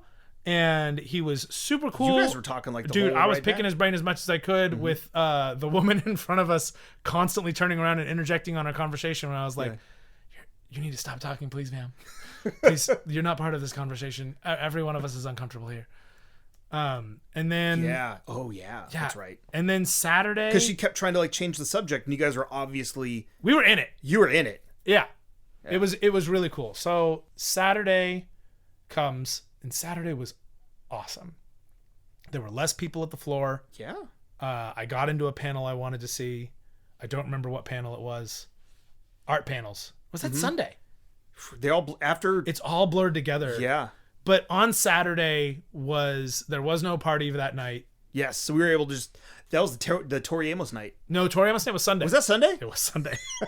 Because we got out early. What the hell's time? No, but that day I met. Oh, no, that was the Jim Lee day. Okay, so that day I met... Oh, that's Fire Drill Day. Oh, my God. I have a whole thing. Okay. Yeah. So that day I met Ross Draws. He's an online persona who... He has a YouTube channel. It's great. If you're learning how to do digital art, like absolutely a great place to go is this guy named... whose channel is called Ross Draws. So I meet Ross. And he's super nice. Like... way cooler than I ever would have hoped for. And nice. I asked him point blank. I was I said, what is color dodging?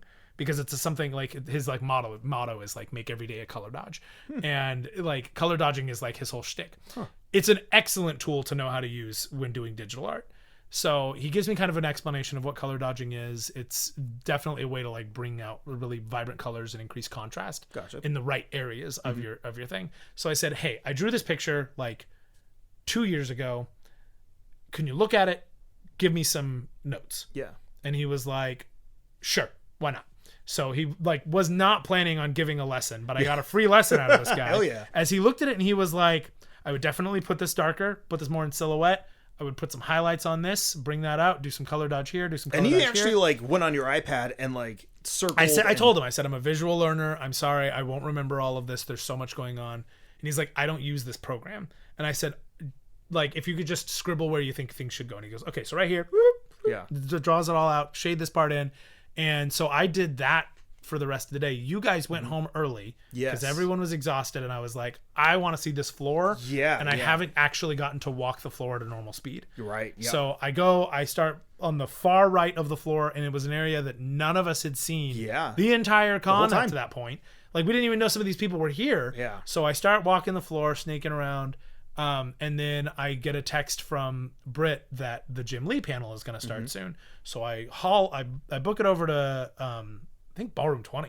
Oh, okay. And I go to Jim Lee and Friends, which is like his annual. This is his second annual, so I guess it's first annual. I don't know. This is the second time he's done this. And he brings on other artists, and like he kind of goes over what's going on with the DC. And there's a whole nother podcast for what they talked about. There was some NFT stuff. It was a whole thing. But the panel was great, and our friend was running the actual like visuals for the panel. And then in the middle of the speech, as Jim Lee is talking, the lights overhead blink really bright a couple times. And I look up and I'm like, oh, no, don't be a fire drill. Like, don't be a fire alarm. And then it stops. So we're like, okay, cool. Not sure what that was about. No big deal. So it keeps on going. He's talking. They're in the middle of showing like some artwork for the new Justice League versus Godzilla versus Kong. So cool. And the intro trailer for it has like the full sound of the Godzilla whoom, and it's way too loud. Of course. Who's ever on the other side of Ballroom 6, maybe, I don't know, I still don't remember, who's ever on the other side of this wall absolutely would have felt it. And then we start talking about it, and then all of a sudden the lights start blinking again, and it's the emergency lights. And that was what was blinking the first time too, and it's like, okay, that is for sure fire alarm lights. And then a voice comes over and it's like, may I have your attention? And Jim Lee looks up and he's like, you have it, what's going on? And she's like, this announcer voice is like, please evacuate the building. There is an emergency. Like, please make your way to the exits. Everyone starts kind of getting up, and Britt and I are there, and we're like, move slowly, because I don't think this is real. And like, I've been in schools literally my entire life, because I got out of college and then went into subbing. I have been through more false alarms and fire drills than anybody I know. I'm like, I'm not taking this seriously. And it's probably not good that that's my first instinct. But I'm also like, I got time. I'll be all right. And the people start making their way out the door. I'm like, I'm next to the door, because I found Britt, and we were like sitting like pretty close up, because I got in kind of late. And she was like, hey, come sit by me. So I snuck up ahead. So slinking towards the door slowly as I can, and then it stops. And it's like, okay, we're going to go sit back down. So we go and sit back down. And the theory for a while amongst the con was that it was like a fog machine or something somewhere that had gone too far. Somebody had a cosplay something, any number of things. Apparently, and Annie Ann's burnt their pretzels, and the smoke went up and managed to hit the alarm system. And the whole con almost evacuated over one fucking Annie Ann pretzel. And which were fine. The Annie Ann's people were very nice. They gave us a bag full of cookie bits. They did. Which I didn't know I loved cookie bits, but believe me, it is very good. They're very good. It definitely made up for the terrible Starbucks. So we eventually get out of the panel, and we go, and that's when we went over to the barcade thing, and I ended up drawing for the rest of the night and just chilling at the outdoor patio. Bridget and Nicole went home early. You and I hung out with Britt and Reed. It was a good night. Oh, when we went to leave the panel, though, there's just boxes stacked up next to the doors. They're just there, and there's people handing things out, and somebody comes up and they're like, hey, a group of people is blocking the exit at this point because they're all trying to get the free thing. And they're like, all of the people who were supposed to pass out the free thing evacuated. Of course they did. were all forced out of the building. Oh, man. So, like, now there's just these piles of free things in these boxes. Yeah. And, like, I reached down and I grabbed just a stack of, like, pre-made ones and I hand them to one of the workers. And I'm like, here, because she was going to have to bend down and try to sort them all again. Yeah. And I'm like, do you need help? And she's like, no. And I'm like, I wouldn't trust me either. You don't know who I am, so it's fine. I'll grab my free Starro pen. Yeah. New crazy shit happening in, what's that Australian writer's name? Tom Taylor? Tom Taylor's got this. There's a new event coming to DC that will involve Beast Boy basically falling. Yes, that was Tom Taylor. Yeah. Beast Boy, like, basically Starro dies. Starro from Suicide Squad dies, but like the last Starro needs to exist to hold the universe together or something. Beast Boy winds up taking over the role of being Starro, accidentally becomes a Starro too hard, and now is like the enemy of the universe as Garro. And like they asked Tom Taylor, like, why Beast Boy? Like, why would you do this to us? And I leaned over to Britt and I was like, because everyone loves Beast Boy. And he goes, because he's lovable, so it'll break everyone's heart. It's my goal to see people crying on public transportation. To which Jim Lee goes, what's public transportation? And he's like, like buses and trains. And he's like, no, never mind. You're not from here. You're not from here. You don't understand how awful it is. Yeah. So I get my little Garro pen and we leave, and that was Saturday. We went to the jacuzzi, and that was when we met our Sega friend. Yeah. And that other guy who was... Nope. Sega friend was Sunday night because it was after Tori Amos, because that was the other night. We met so many strange people.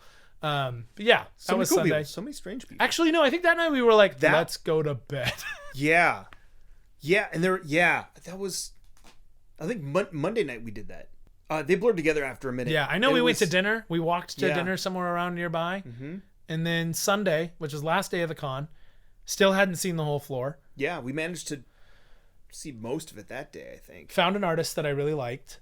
Yeah. Found a couple of artists. Gave lighting tips to a guy who does Ninja Turtle covers. Cool. He asked me because I was talking about it. I was like, no, I worked in lighting. Like this is. And he's like, oh, can you give me some advice for, like, I'm looking for a piece of gear for yada yada. So I showed him the various things he should have, which was really cool. Went to a couple of art panels. You guys went somewhere, and we were all gonna meet up and do something on Sunday.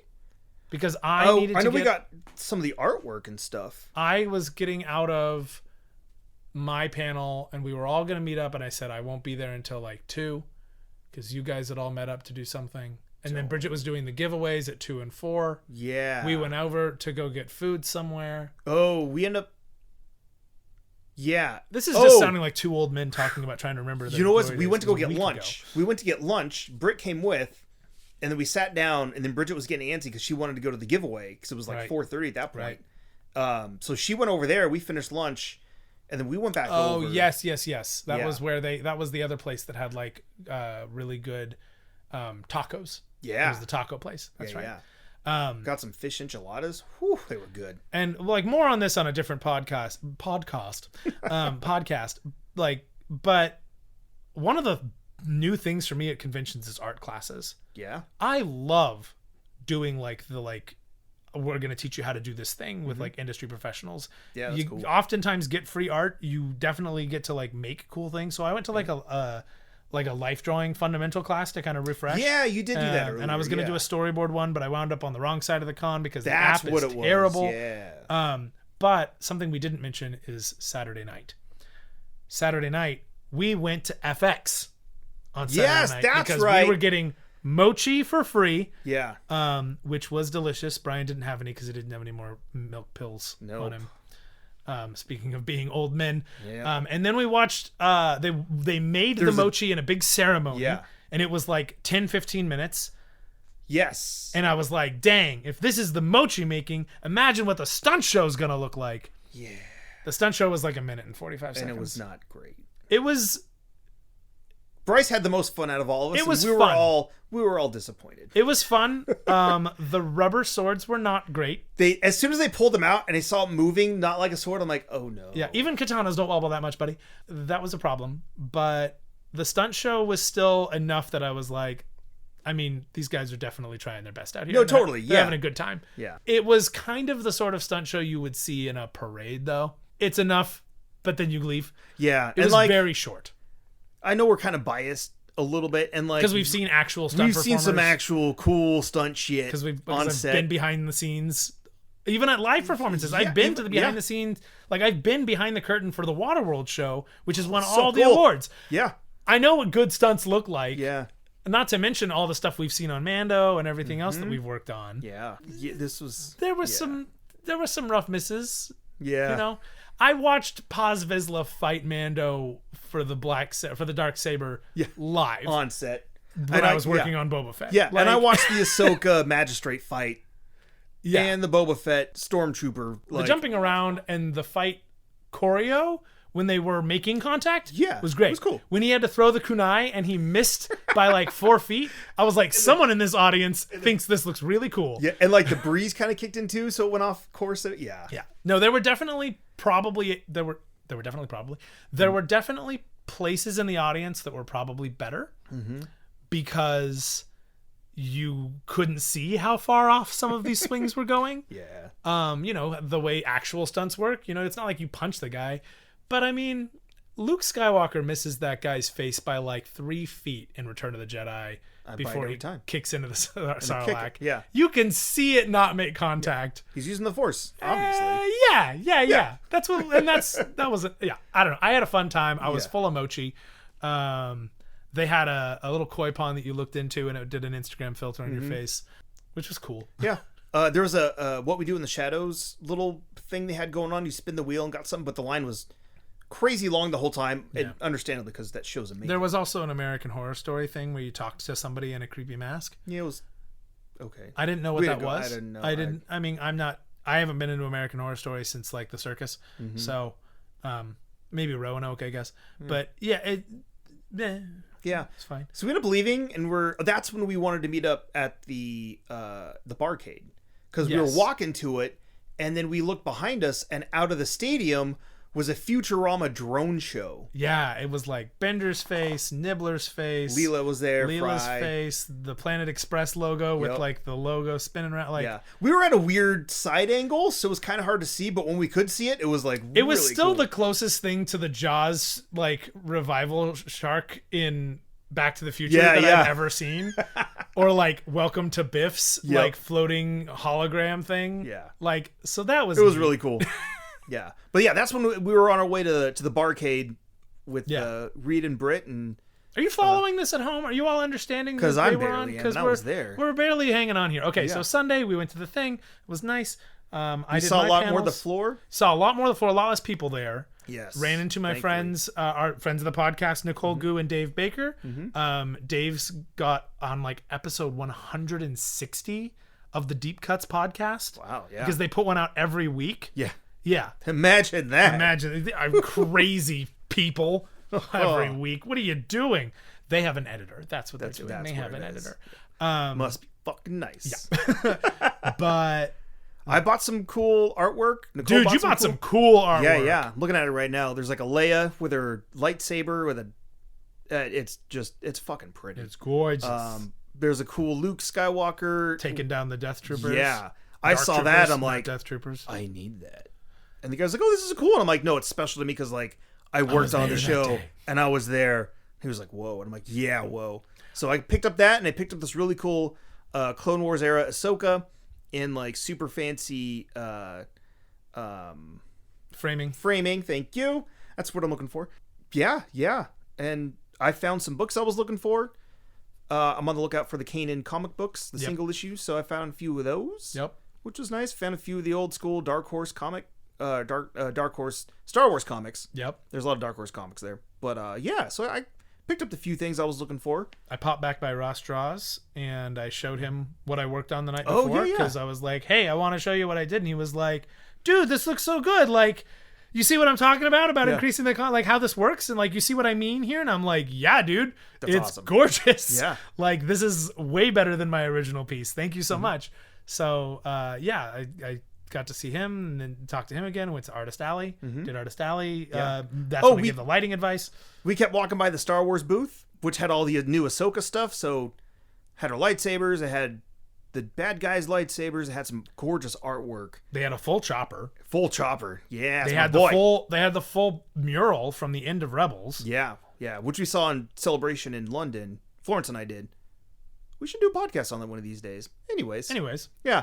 I ended up buying a really cool Ahsoka shirt that was an exclusive at the con. Oh, the Hawaiian shirt? The Hawaiian shirt? Like her yeah, it's really cool. Leiku pattern. Shout out to Brittany for letting me know about that. Yep. And I guess it comes out at the end of the summer, but that was an exclusive there, which was cool. And I think that kind of... And then we closed the con down. Yeah. You were out of the con because you guys... Yeah. I know what you were doing while I was in my panel. Mm-hmm. You were at the Dragon Ball Z we Learn to Play. Yeah, we walked through a little bit. And Dragon Ball, the entity, always has a huge outdoor... Statuary garden. Except this year there were no statues. There were some. No. There were 2 blow-up... No, there were statues. I saw them. I looked down from the upper level. Oh, yeah. There were a handful. It wasn't nearly as big as it was the year we went and yeah. learned how to play. Where there was like 10-foot statues of the characters. No, these were life-size this year, which is still cool. So we walked through that real quick, but we're like... But Orange Piccolo fighting crazy Supercell inflatable humongous thing. Those things were like 50 feet tall. It was rad. Yeah, it was awesome. So we went through there real quick. We're like, we'll come back later with Bryce. It's cool. And then at the end... And we asked what time they closed, and one person's like, 7 o'clock. And I'm like, that doesn't sound right. So I asked somebody else, and they're like, 5 o'clock. I'm like, that sounds more like it. Cool, we'll come back at like 4:30, 4:45-ish. Yeah, so we get there at 4:50, and they stop letting people at 4:45. Then say you close at 4:45. That's it was kind of bullshit. And all we wanted to do was get a rehash on the Dragon Ball Super card game. Yeah. Did you guys not do a rehash on the card game earlier? We were waiting for you. Oh, bro. Yeah. I didn't know that. Yeah. I was sitting there learning about life drawing. I almost stayed for the second panel, too, but I left specifically so I could come meet up with you guys. Yeah. But no, it's still pretty cool. But that's a con, man. You're not going to see everything you want to do. See everything you want to do. I will say that I if I had known that you guys bypassed that, I would have prioritized going back. Oh, I thought you guys got the lesson and wanted to take me back. No. If I had known that, yeah. Okay. No. Otherwise, they'd been like, dude, look at these cards I got. That's fair. Yeah. That's fair. Yeah. But you got a lot of cards. Also, we found WonderCon guy on the night, going back to Saturday again, on the night when we all split up after the panel, I went over to, I guess that was Friday night. What are days? Friday. On Friday night, after I went and watched anime and literally 3 hours of just new episode after new episode of these anime that some couple had on a DVD player with like a full-on CD case full of DVDs, classic, it was like 2006. Oh, let's pull out your anime DVD collection. But right after that, I went outside to go sit down and wait for you guys to get back before we went to the Barbie place. Yes. And I looked over and these people were playing this a game called Zombicide. And Zombicide is this kind of Gloomhaven, rolled and told kind of D&D adventure where you're fighting zombies on a map. Ooh. And there's lots of expansions for it, but it's also a miniatures game, so there were a bunch of really cool painted miniatures. Right on. And the guy who was there, he looked really familiar after I sat down. I was like, I think I know you. And I don't know why, but I think I do. And then I went, you have a booth here, right? Yes. Because he was like, yeah, I have a comic book shop. And I was like, I know where this is going. Yeah. Are you the guy who sells Magic deck or Magic card or Magic mystery packs? Magic the Gathering mystery packs, like you make them? And he was like, yeah, I do. And I'm like, bro, you're my favorite booth in all of WonderCon. He's like, I haven't been to WonderCon since 2019. And we're like, we know. I know. But I text Brian. I'm like, I found him. I found the mystery pack guy. Because we talk about this guy every time we talk about why WonderCon's so cool. And he was there actually selling mystery packs. Yeah, it was cool because we used to just chat with him. He had a cool booth. He had figures and cards and all sorts of stuff. His name's Brian. Yeah, so easy to remember. He's got a comic book shop in San Diego. I'm bad. I don't remember what the comic book shop's called. No, but he and all of his friends were super cool. Right. So we did go back. That was Friday because we went back. We found him on Saturday, and I wanted to go back there on Friday and get a few more things, and I totally spaced and forgot. Yeah. Yeah. Yeah. That's that timeline. He was really cool, and his friends were really cool. Yeah, we all talked when we went back on Saturday at the booth. We all chatted for a little bit, and they'd both been saying, dude, your friends are going to end up being late, and you could have played an entire game with us. Yeah. And that's right, because our bus sit here and say no. Our and bus I'm was like 30 minutes late. In truth, they still played for like another 30, 40 minutes. I would not have been able to jump in on a game with them. Oh, gotcha. But the running joke they were for, giving you every shit. time I saw them, Yeah. they're like, you could have played. Yeah. So you had to go to Find Your Barbie restaurant. Yeah. And we did, and it was fucking great. It was delicious. But also their booth was really cool. Actually, and they were really cool too, because as I was waiting to pay for my mystery packs that I got, he was talking with a guy, and I guess one of the kids was super into Donald Duck comics.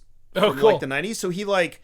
So they paid for their comics, and then he went into the box and he like pulled out a small little stack and he split them up and he gave them to each kid. He's like, here you go, like have fun, here you go. And I'm like, you're the man. No, he's a good dude. Yeah, he's really cool, and his friend Alex was really cool too. Alex like offered to give me his sunglasses because I needed them for an animation thing I'm doing, because I just needed a model so I could like see it. And he's like, you can have them. I got them from IGN. I'm like, no, you can keep your sunglasses. Like he's like, they're cheap. It's fine. I'm like, it's no big deal. But then the next day when I got free Monster on the way to on the way in, because the guy in the truck handing out Monsters, I was like, hey, you like Monster? And he was like, yeah, I do. And I was like, cool.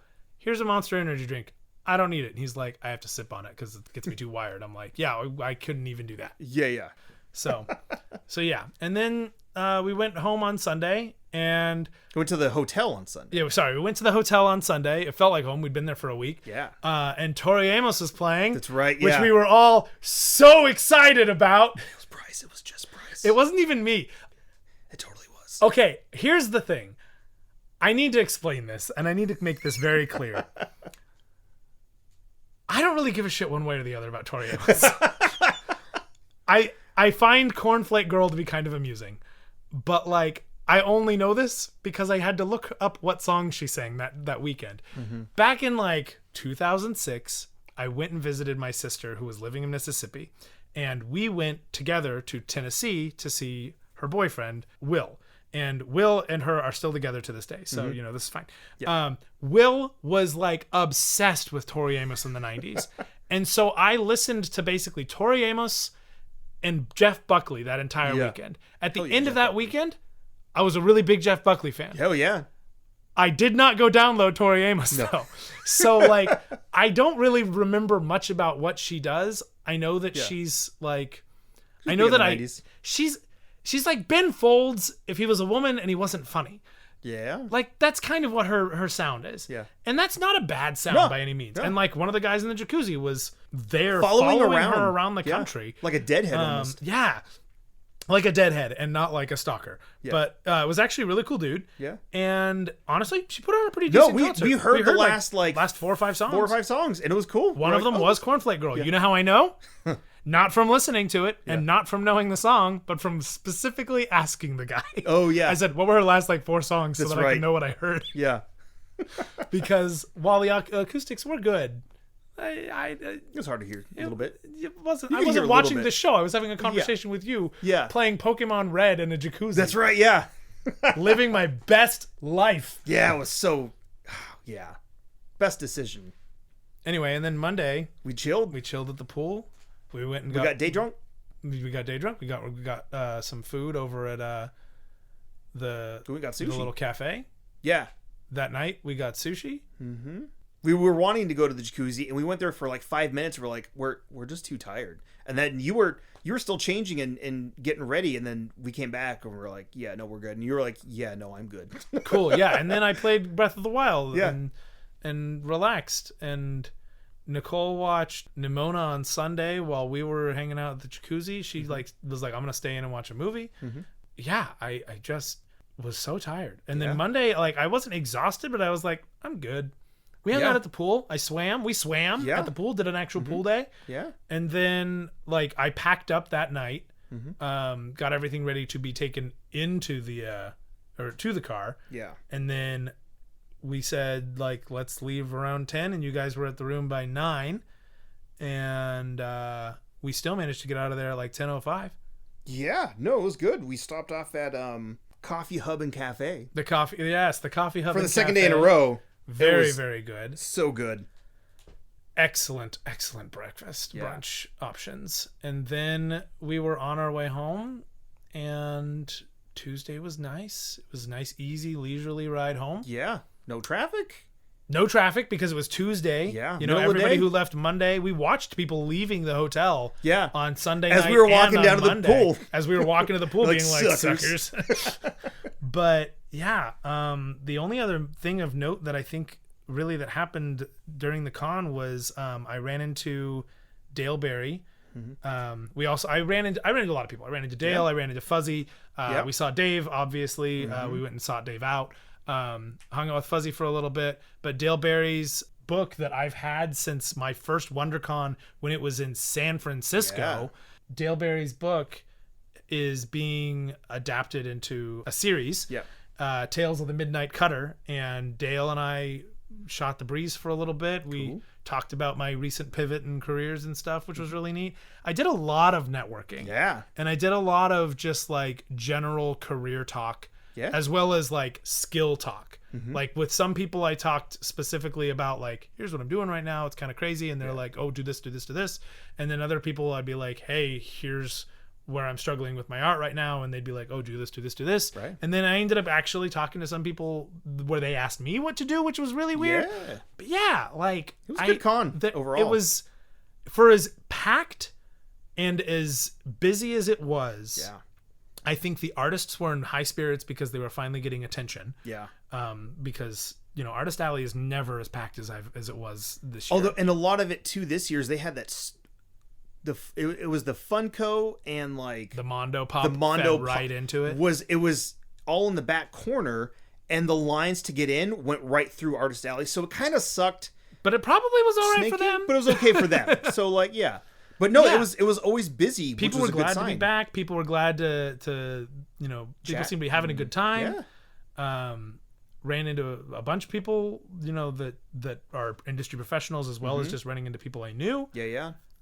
Like it was Bridget, Nicole, and Lauden's first time at Comic-Con, at full SDCC Comic-Con, and they liked it. Comic-Con had a good time, and so that was this year's Comic-Con recap. Is there anything else of note that happened at Comic-Con this year? Probably, and we'll think about it after we stop recording. Oh, that is absolutely how that will go down. But nothing off the top of my head right now. Are you reading anything since the con? Too many things. Didn't you just finished something, didn't you? Did you finish it? Oh, I'm trying to make it through the Hobbit comic book. But you bought that at WonderCon. Yeah, a little bit ago. It's just very dense as it is, but it's a very good adaptation from what I'm hearing. I haven't read The Hobbit, so this is like my introduction into it. From what I've looked through, it seems very accurate. That's what you were saying, yeah. So So I've been in a really big Lord of the Rings Tolkienverse phase since Florence and I just put on when we were in London after one of the con days. We were exhausted, and we threw on Rogue One, and then after that we threw on Fellowship of the Ring, and then Two Towers. No, we didn't make it through, but ever since then I'm like, I'm in a Lord of the Rings mood. So I just rewatched Rings of Power, which was cool. Did that, and just looking forward to Ahsoka. So I started my Ahsoka Rebels prep, because it's basically, I think it's Rebels season 5, but I'm treating it like Rebels season 5. Yep. Or Rebels, or a spinoff from Rebels. Yeah. It's more of a spinoff from Rebels than it is a spinoff from Mando for me. But big time. Yeah, it is. Yeah. So what about you? I'm playing the shit out of Breath of the Wild because I finally have a Switch after I finally finished my damn thesis and got my master's degree. So I've been kind of living and breathing in Hyrule, probably more than I should be. But I'm like, I've been waiting for this for like 6 years. Yeah. Plus I have Tears of the Kingdom, which I'm going to be like going right into. Yeah. So I just started reading Star Wars High Republic The Rising Storm by Kevin Scott, and I am flying through this book. Yeah. I'm listening to the audiobook As Read for You by Mark Thompson. Our boy. Who we love. When I ran into Mark Thompson my first time, because you know I always have multiple run-ins. Yeah. I said, my first Mark Thompson sighting of the con. And he was like, hey, when people recognize me, I carry around a card now. And so he pulled out a stack of cards, and they're like, they look like kind of Topps cards, like the trading cards, but it's him in his Jedi outfit, like which he always on dresses a card, as, which he's always in cosplay for. Yeah. So I got a basically a Mark Thompson trading card. Hell yeah. And then, but yeah, I've been listening to that, and I've been doing it while I work, which has been really, really productive for me. So I'm like already a couple hundred or maybe 140 pages in or something. Yeah. Just without even having to worry about it because I was listening to it. Yeah. So I was just working and drawing. So I've been really enjoying that, making my way still through phase 1 of the High Republic. Finally got through all the comics that lead up to the Rising Storm. So I've got that one. And then the young adult Race Crash Point Tower. Yep, Race to Crash Point Tower, which is great. And then back to comics again, and I continue through this box that you've made me. Of things that I need to read with little notes and appendices here and there. As I do. So yeah, that's cool. That's basically what I've been doing. Yeah. I did pick up a copy of Nicole Gu and Dave Baker's Forest Hill Bootleg Society, but I have not yet actually started reading it. But so far, of the few pages I have flipped through, it looks so good. Cool. It just looks like a really dramatic version of my high school. So right on. Anyway, so that's me. Cool. All right, well, that's Comic-Con. Yeah. Stay tuned. We've got a couple more episodes planned, and I'm going to leave it at that. Yeah. In case our guests bail, and I don't want to make promises I can't or in keep. Case we end up not just... We'll be fine. We'll be fine. We're great. Because we're back still. We're still back. We're still here, and I'm sorry about the Friday after the con. It literally took us like a week to fully get back to regular life. Plus, we had to throw Christmas in July. Yeah, which was very successful. Bryce's 3rd annual Christmas in July party or something.